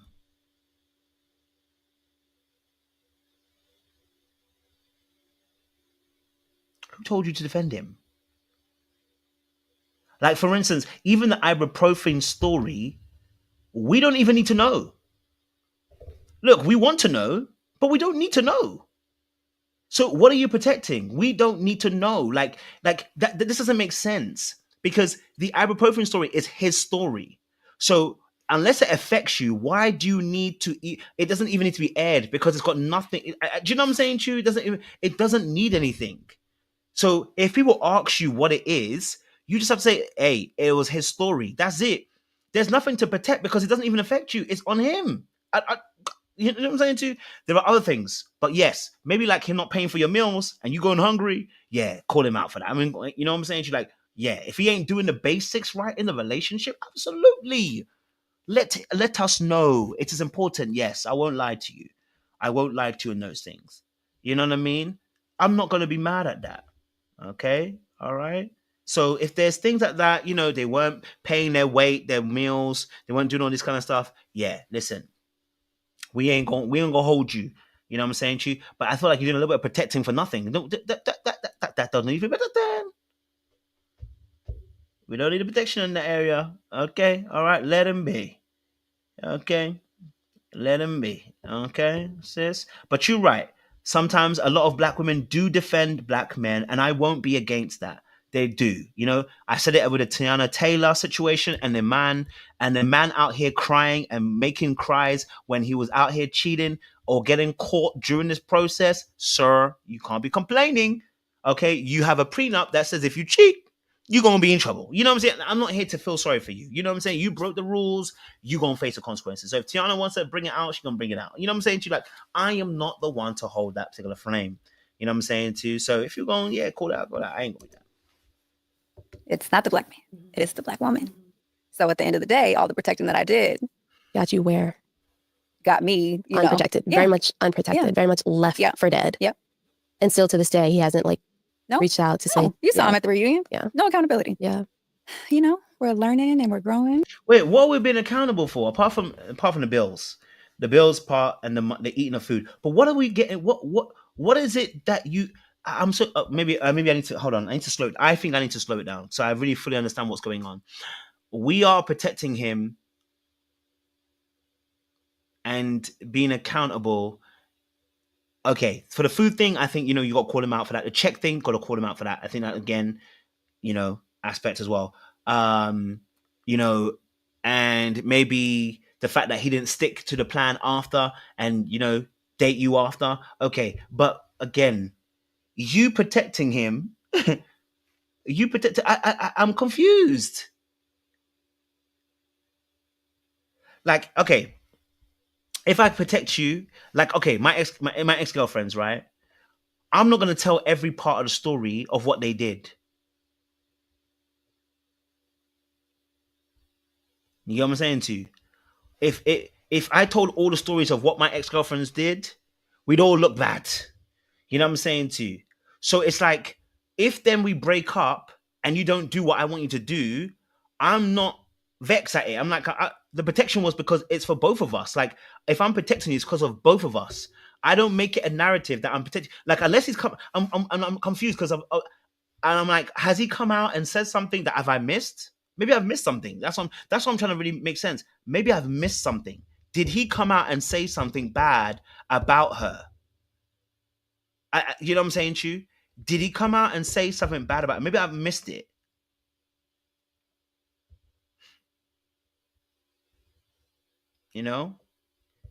Yes, his politics and his religion. Yes, but you shouldn't be exposing that anyway. It's a private conversation between the two of you. I wouldn't now start exposing my partner's personal kind of thingies out to the public, whether I broke up with them or not. So that is a part and parcel of relationships. You tell me something, I'm now not going to use that against you outside. Like, you know what I'm saying to you? Like, I'm not going to, like, if you want to say that you broke up with him because politics, religion, that's why you broke up with him, that's fine. That's fine. He did not feel what you wanted. So you broke up with him because his politics wasn't aligned with yours. his religion and faith wasn't aligned with yours, as she told us. Okay, all right. So we didn't agree with that. Okay, all right. He didn't feed you. Cool. What is this protection that we're doing? I don't get it. What part are we covering him on? Did he cheat on you? Did he mistreat you? You know what I'm saying? Apart from you said about mishandling, about the fact after, what happened? You're wanting almost a cookie, and I don't mean that in this way because it sounds very condescending. Let me change the analogy. You're wanting us to see a perspective of you protecting him, and I'm like, what are you protecting? What is it that you feel like you're protecting? Like you are owed this. You know what I'm saying to you? Like, unless Devin came out and said something, and that's why I would say I don't know.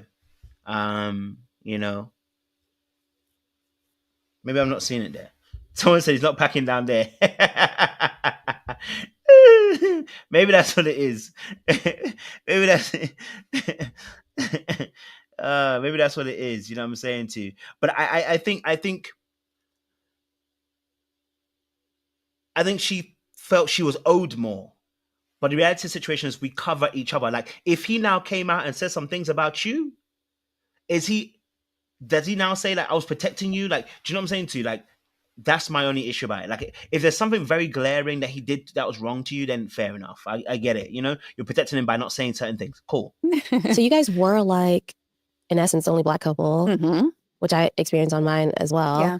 How do you feel about this season being so white? Yeah, it was really unfortunate. Is that like a kind of picture of Minnesota? No, okay, it's not. Okay, we have the highest Somali demographic. We have the highest Hmong demographic. It's pretty diverse. Yeah. So it was unfortunate that there wasn't more diversity on the cast. I think that there were 4 men who may have identified as Black men. So 2 African men and then 2 biracial men. There were more Black women. There were 5 Black women. But the Black men on the cast have said that they usually date white women. Oh, yeah.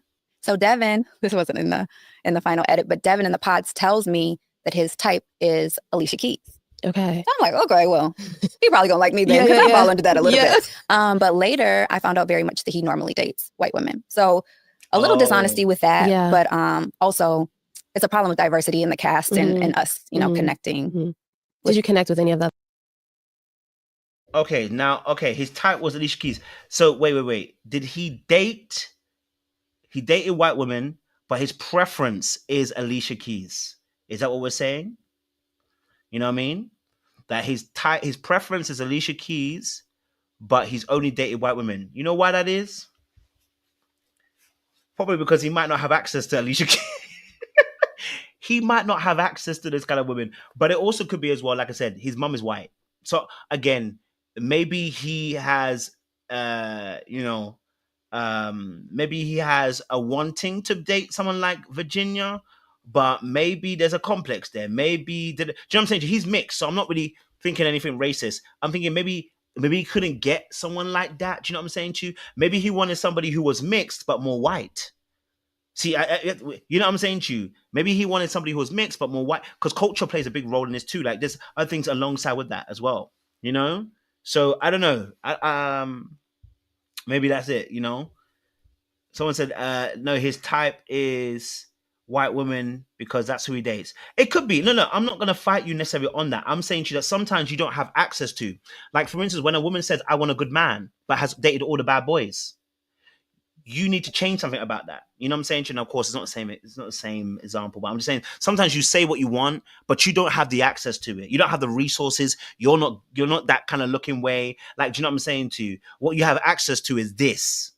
And so you're working with what you have access to. You know what I mean? But I'm not going to deny that also it is valuable and key information as well, that obviously if you do want Alicia Keys, but you're dating white women, then I get it. Like, I can see why that might be a red flag for women. I'm not saying it's not a red flag.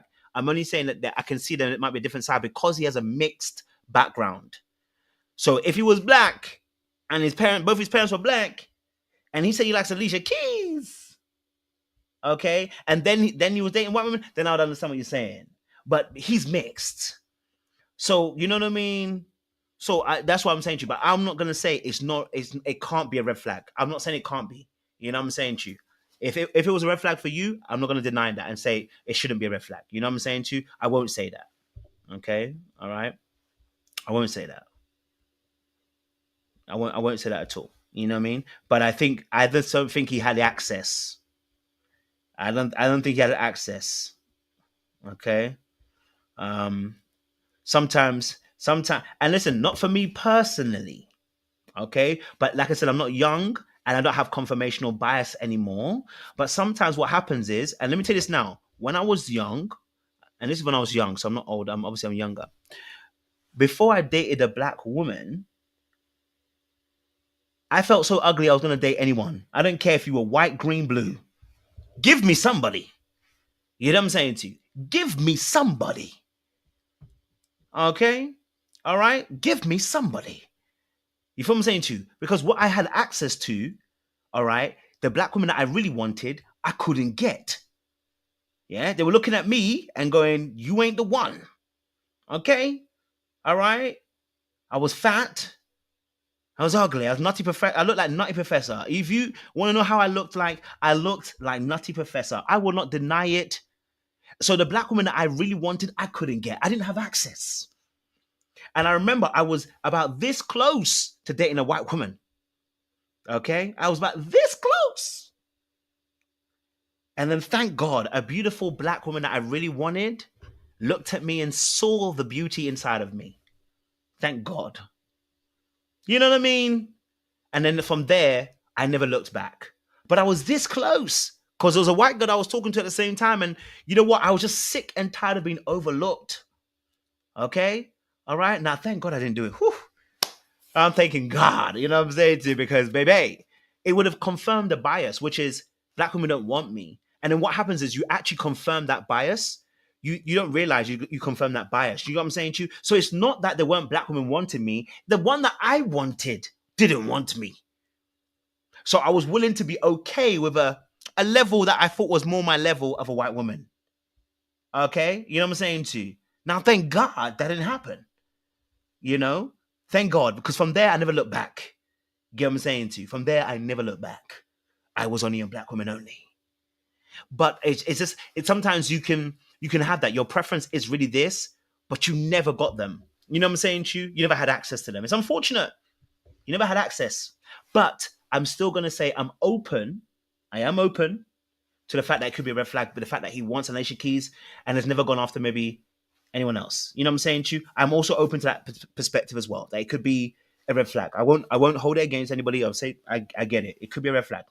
Yeah, it could be a red flag. So, you know, you've only dated that. I definitely I would like to ask him the question.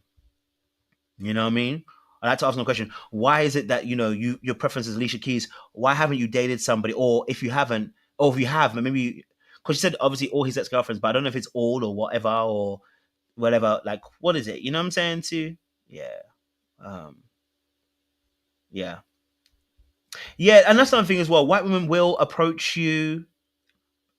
Listen, white women will come after you, okay?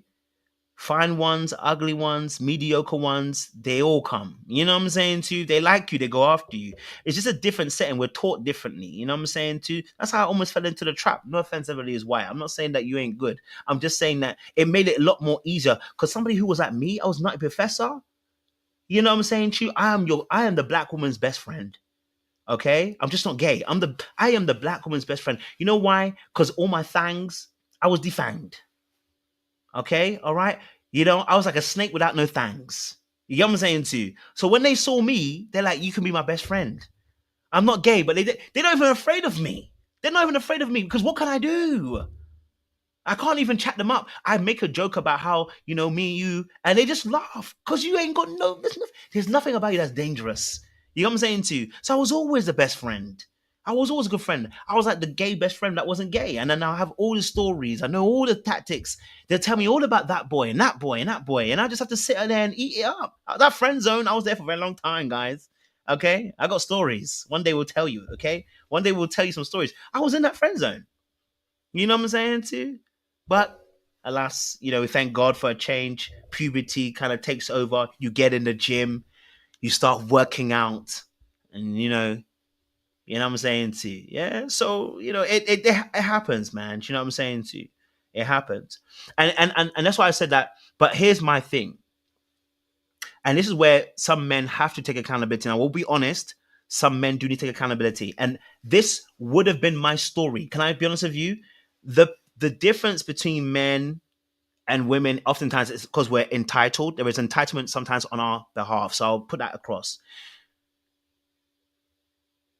Not only was I rejected, I was cussed out a couple of times. Okay. All right. The treatment by black women not black women, black girls, because we were young. I was a boy, they were a girl, that I got was very harsh at points. Someone said I was a 2 out of 10 in front of the whole class. Now, here's what I can foresee happening. Had I dated a white woman, I think personally, I probably would have been bitter against black women. Do you see the irony of that? Now, thank God I never, but the irony of that is crazy. Because when you have that pain, I now understand where the men are coming from, but they have to be accountable. I'm still not saying it's right. I'm saying they need to be accountable and do the work. Because most of them, it is the pain. So you can find yourself in that space like, well, if they don't like me and white women do, now you can find yourself insulting black women. Now, of course, I never did that, but I can see how I could have got there. My mind conceives. It thinks about all the possible options that could have happened. Yes, I can see how that could have happened. You're getting called a 2 out of 10. Someone told me you're going to bleed ketchup and mustard. Someone said I got bigger titties than them. Someone said, I'm saying to you, like, never in their lifetime. Somebody said, listen, so many names that you get called, and I can see how it can happen. That's not an excuse. What it means, though, you have to do the work. You have to do the work. As a man, we have to do the work. That's what I'm saying. You know what I'm saying? Because I've heard some conversations with certain men and I've had to correct them. But I understood where they were coming from, but it's pain, but I have to correct you. Because where you're coming from, you're not realizing that the way you're talking is pain. And you think it's just, no, that's my preference. No, your pain. Right? Your pain. Because you're talking about things that you shouldn't talk about. Like when I hear guys making stereotypical comments because she wears weave. Sir, where are we going? Where are we going? Are you talking about, because she has weave? That's why. Whoa. What are we talking about here, bro? Because she's aggressive. Whoa. Pull it. Let's rope that back in, sir. Let's have a conversation, because why are you coming with stereotypical tropes? And you don't realize you're in pain, bro. So you need to have a check on that. You know what I'm saying to you? Some people might not say it, but their preference isn't based in the fact that they actually prefer, but because they've experienced pain on that side and they go to it. So some people are choosing it because they're in pain. Some people, it's confirmational bias as well. That they maybe got rejected by a black girl and the white woman wanted them and they kept on going on. And then it's like only white women were approaching them. So they just kept on going after white women and they believe that only white women want them. It could happen. You know what I'm saying to you? It can happen. Now, Sebastian, I love you, okay? But I'm going to have to be real. As much as you think that those white women are cool, they can be. I'm not against anybody dating white, but what I would tell you is black women be the best. Okay? All right? Black women be the best. I don't know about the rest of y'all, but I know about me. And for me, the black women be the best.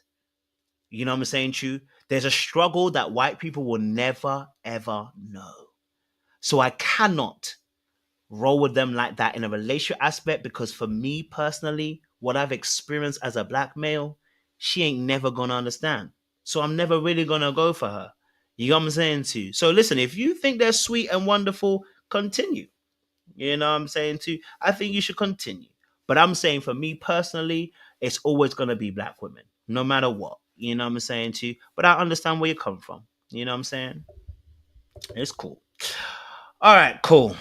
Let's get back into this. You get me? We've got a few more minutes. Other black men or any? Yeah, I dated a few other men in the pods. Devin was my strongest connection, but up until the end, I had a few other. I think after the first day, though, I did go in and talk about faith. And I talked about wanting kids.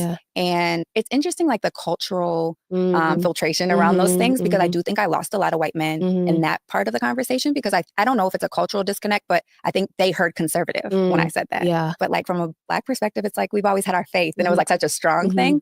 So I think that there was like a cultural filter there. So I didn't see most of the white men throughout after the first day.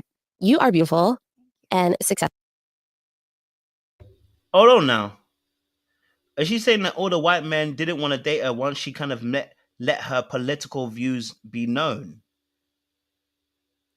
Hold on now. Wait a minute. Hold on. Am I getting that correctly? Am I really hearing that correctly? And go back. Hold on. Maybe I'm not hearing it correctly. I think they heard conservative when I said that. And I talked about wanting kids. And it's interesting, like the cultural filtration around those things, because I do think I lost a lot of white men in that part of the conversation, because I don't know if it's a cultural disconnect, but I think they heard conservative when I said that. But like from a Black perspective, it's like we've always had our faith, and it was like such a strong thing. So I think that there was like a cultural filter there. So I didn't see most of the white men throughout after the first day. You are beautiful. Yeah. So interesting.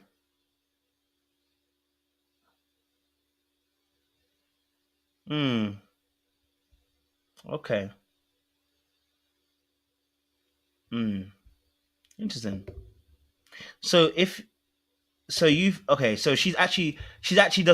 can't say for 100% because she never said that she actually spoke about necessary politics. She said she spoke about kids, and then they thought that she was conservative, and then they didn't show up for the next few days.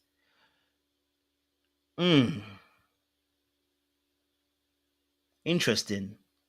It's a little bit muddling, isn't it? Because if we're not talking politics, how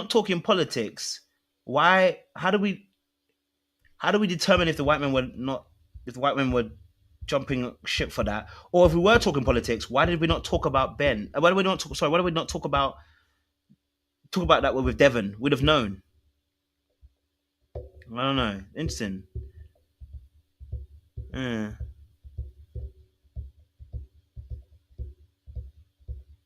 Interesting. Okay. Okay. And successful and so sweet and elegant. And I mean, I could write a list of things that you are. One, why are you so single, and why do you think it's so hard for us to find men that vibrate on the same level as us? And not AD with the why are you still single? Not AD with the why are you so single? Not her coming like a red pillist. Why do you think you still single? No, I love it. I don't know. Like, you would think that when you offer all these things, that the line would be wrapped around the door. Why do you think it's so hard? That's a really hard question, because I think I'm still trying to figure it out. I think I'm surrounded by strong Black women, successful Black women, and we're all still trying to figure it out. We're in our 30s. We want these families, and we want these partners, and we're just missing it, right? We'll get on the dating apps, or we'll go to the networking events, and we're just not finding it. I think it's hard in Minnesota specifically to find, people that kind of match the same level of success or same, background. But I'm trying to figure that out too. I don't know where he is. I'm trying to figure out where to find him, girl. But it has been hard. I'll say this. I don't have the requirements that somebody needs to make what I make, or that somebody needs to make 6 figures, or somebody has to have a doctorate. In this situation, I was really inspired that he worked with children. So I want you to be passionate about what you're doing. And I want you to have a drive. I want us to connect around a drive. Like, what's the goal? What are we working towards? So it's interesting how this list changes as we get older too, and what's high on the list and what's lower on the list. This process wasn't going to be hard for me because I do not care about looks. It's not the highest thing on my list. It's lower on my list. I'm more attracted to who you are as a person, and our vibe, and how we communicate, and your aspirations and all of that. So girl, when I find them, maybe I should be taking notes from you. Girl, please. Girl, it's so inspiring. But do you feel like your standards have changed? AD, what's going on? AD, what's going on? AD, what's going on? AD, what's really going on? What is this flashing of the ring? Baby girl. Baby girl. Baby girl, come on now. Baby girl, come on. You flashing that wing like you, sis. You know what? Tomorrow I think we should do one on AD and Ollie. You know what I mean? So relax, AD. Baby, you haven't crossed the line yet. Just be chill a little bit. You know what I mean? Like, I'm not even cussing. I'm just saying, be chill a little bit. I get it. I know. You're excited. I get it. But just chill a little bit. Humility. Darling, be humilitus. Like, if a man was like that, I'll be a little bit suspect too. Be humilitus, because it's a little bit you trying to, you know what I mean?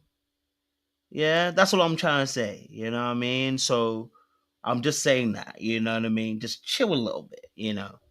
Okay, I don't want anything happening. Be chill, you know. But no. I think what Virginia just shared, I think that's a really important thing, right? Listen, sometimes there's a level of grace that comes with dating, right? And when I say grace, some people have a better grace than others when it comes to dating. That's why the Bible says we all have different measures of faith. So it's like some people, they have truckloads of people always coming. Some people go to college, they find the right kind of person. Some people they're at work and it hits them. Like, there is a different grace for this. But what I would say is and it's not an assured way, because there's no assurance. The added aspect is just making sure that you are balanced in your approach. So just doing the work. Like, I think now Virginia's seen herself. Look at the man that she's chosen. The man was bland. Let's be honest, they were boring. Okay? They were boring. Okay? He was boring because you boring.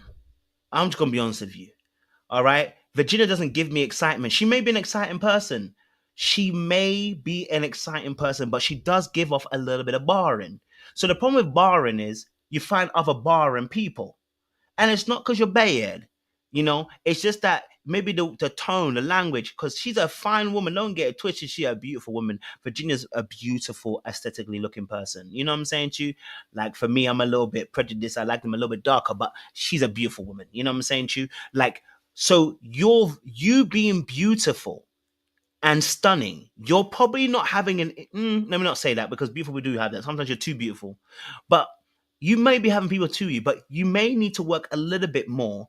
You see, for instance, on YouTube, the question we have to ask ourselves is this: am I retaining my original base, right?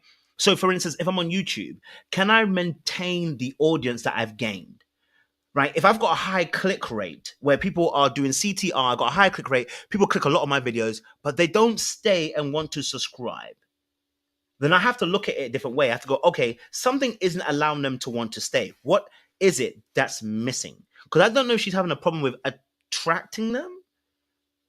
You know what I'm saying to you? So there may be a little bit of work that she just needs to do so that she's not showing up in a way that you see, when you haven't healed the abandonment, rejection, and the betrayal wound, and when you're not working, and maybe she's working it, so maybe be very careful what I say. When you haven't necessarily, when the work is still being done, let's say, for instance, on that abandonment, that rejection, and that betrayal wound, what you'll find is you will become the very person that abandons, betrays, and rejects. Okay. And so what she may need to do is begin to work on those core wounds so she doesn't keep attracting people who also want to abandon her, because they are attracted to the core wound because they themselves are injured themselves. You see, this situation with Devin should have never gone along as long as it did, but it went as long as she did because she was allowing her core wound to lead her into what I call broken systems. And so she went into a situation by her own mouth. We're listening.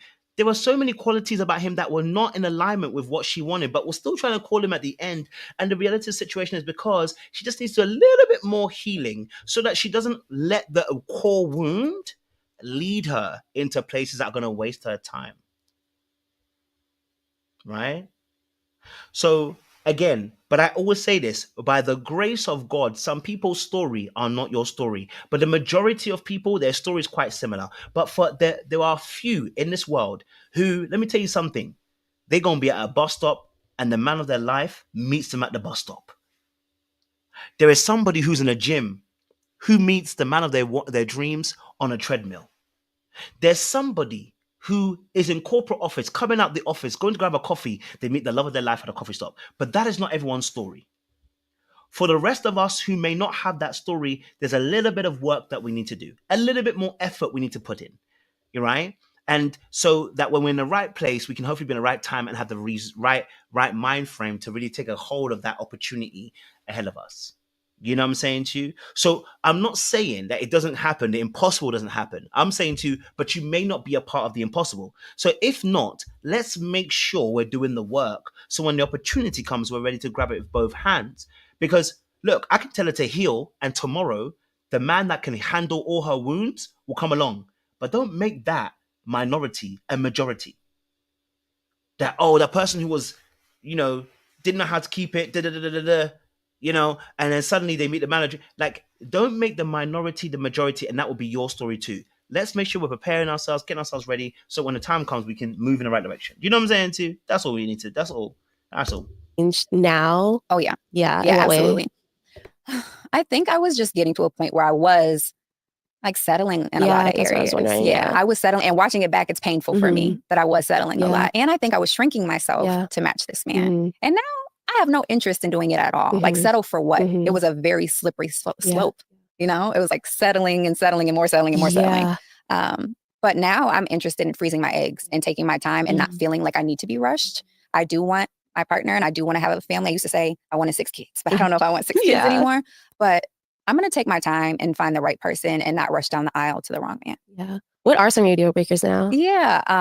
I do want to be in alignment with these core values. I do not want to build a family in a divided home. That is really important to me. I think love for me is protection and loyalty. And that's really important to me. So if any sign of you're not protecting me or being loyal over here, that's a deal breaker for me. I like acts of service. Yeah. And I need you to show me that you love me. I don't want you to tell me you love me all the time. I want you to say that, but I want you to show me through your actions of, I get this coffee, so you bring it to me in the morning. So I want to, and I don't know if I've ever experienced that type of love, but that's what I want. And I want to be clear that that's what I want. And I want to stand, behind that. Do you think? Now, what she just said is really important. Okay. I want to be very, very true. It's really important. Okay. Because again, she mentioned some things, not shrinking herself, being true to her core values, what her love language is. This is actually, so all those things she mentioned are the reason why she got abandoned in the first place, because she abandoned herself. This is why I say it's very important that you do the work, because if you don't have a good relationship with you, more than likely you are going to meet your mirror out there in the wild. Because all the things she mentioned, she's in control of. The question is, number one, why were you shrinking yourself? Because you believe that you were trying to win that person over by shrinking yourself. So that's you abandoning you and your wants and your needs. Okay, the acts of the core values. Why did you not stick to your core values and try to make it work with that person? Because you were abandoning you again once more. You didn't believe you were valuable. Number 3, you said about love, acts of service. Well, we saw what you were doing for Devin. You were the one buying him food, yet you wanted to be fed. Why were you abandoning yourself? Because you, at this contentious moment, have not developed the love for you yet. The Bible says you must love your neighbor as you love yourself. If you want this relationship stuff to start working, I'm telling you as somebody who's experienced it himself and still trying to work through it, you need to love you. And the things that you're asking of somebody else, are you doing it for you? Do you have a good relationship with you? Have you sat down with you? Have you spoke to yourself? Have you asked yourself in the last few months and weeks, how are you doing? You want me to ask you how you're doing. You haven't even asked you how you're doing. You want me to see you? You don't even see you. You wake up in the morning, you don't think about you. You think about, how can I work? How can I do this for somebody else? How can I do this for them? You are abandoning you. And until you're ready to start not abandoning you, you're going to find out you're going to keep meeting people who do that very thing. Bar it be God's hand. Bringing a man to you that will see you, love you, care you, and drag you through those trauma to a safer place. Bar it be God's hand. The majority of us are going to have to work that out. Right? So again, some things don't even need to be said or explained. It's the way that you move. You know what I'm saying to you? It's the way that you move. Are you willing to not abandon yourself? Because when you're not real, when you abandon yourself, you promote the shadow you, or I rather said the representative of you. So when people meet you, they're the one that understands you is also the one that understands your representative, not the deeper you. And until you're ready to wear that skin of vulnerability, the person who's meeting you won't be vulnerable. But the moment you're vulnerable, you're able to see if this person can handle your vulnerability. Think like your experience like dating on Love is Blind is going to make you ask those questions sooner. Yeah. This was such a great experience for me. This has pushed me to ask the hard questions, like dating with intention, dating with the intention of marrying and like us aligning our lives with each other and not just, oh, this feels good. I think I'm somebody that definitely goes by, oh, I feel this way. And it's like feelings and logic need to match up if we're going to get married. Yeah, 100%. And I feel like Ollie kind of mentioned it on the couch at the reunion and like literally dating intentionally changed our lives. Yeah. And it's like you think you're dating intentionally until you actually are getting to the nitty gritty of fundamentally, are we aligned? Yeah. And I do attest a lot of that to like the Love is Blind process because prior, like you said, I would go off vibes. Yeah. Now I'm in a 3-year situationship and I don't know your last name. Yeah. You know, like it was so like, I think that's one thing that changed the game for us. Absolutely. And prepared for marriage. Yeah. And now look at you. That's a beautiful ring too. Thank you. Did he just like pick it out or did he know what you liked? We talked about it. And this is like, smart. You're a smart girl. Listen, you have to wear it. Girl, I knew when I met that man, I was like, let me start designing my ring. And it's like he literally to the T. I think like a Pinterest board helps. Like, you know, like this is my Pinterest. This is what I have it ready. It's beautiful. Have it ready. But yeah, I'm very proud of you. Thank you. Because it's not easy thing to go through. And then now you're not only do you have to watch yourself in real time on the show, then you have to deal with the backlash, the internet, the warriors that will defend anything except you. Yeah. Period. Yeah. So I just do want to commend you for one speaking up because I feel like I don't know if it was an edit or I don't know if that was your personality, but you're sitting here so strong, so vocal and so powerful. And I think the world needs to see that version of you. Absolutely. Because you deserve to have your voice heard. And I'm glad that you could be open and vulnerable here. I really appreciated having you today. Thank you. Thanks for inviting me. Of course, girl. We need to hang out. I need to get you out of Minnesota. I got to talk to you about so many things. Yeah. I have to talk to you about so many things. Yeah, we got to get you out of that little bubble. Oh, for sure. Thanks for coming, girl. Thank you. Thank you. Shout out to obviously to AD for the interview with obviously Virginia. It gives us an insight into Virginia a bit more. We now know more about her, and so I'm not mad at it because it gave us more insight into who she is. I think, and if anybody's out there, this is a great way to take a lesson from Virginia. I think I'll cut up some of the videos so that it's on my YouTube, so it's a smaller section. But the part where I talk about self-abandonment, please take that seriously because a lot of us do that. We want other people to see us, and really and truly, the pain is you haven't seen yourself. And I can really testify to this because this is what I went through the Ring of Fire last year, just going through it and just like having to go through therapy and everything. I started realizing that I'd be looking at other people for things that I want from myself. I don't look at me and then go, what's my needs? What's my wants? I don't look at me and go, what am I needing? You know what I'm saying to you? And so we put that on other people. We start serving them, thinking that by serving them, they will see us and then serve us. But that's actually a selfish way of doing things. If you want something, communicate. If you want something, say it. But make sure you're feeding you first. If you know that you deal with people, men who always abandon you, then more than likely you're abandoning you. Don't worry about them. Worry about yourself. If you keep dealing with men that keep rejecting you, ask the question, am I rejecting me? Have I been all accepting of me? Because when I'm all accepting of me, I don't fit my shoe in slippers that don't fit my foot. Yeah, that's what I'm saying to you. When Cinderella came and the prince came and offered the shoe to the sisters of Cinderella, their foot cannot fit. So don't squeeze your foot upon a shoe that's not yours.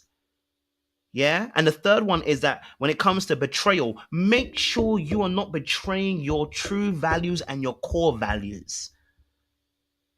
Make sure you're not doing that so that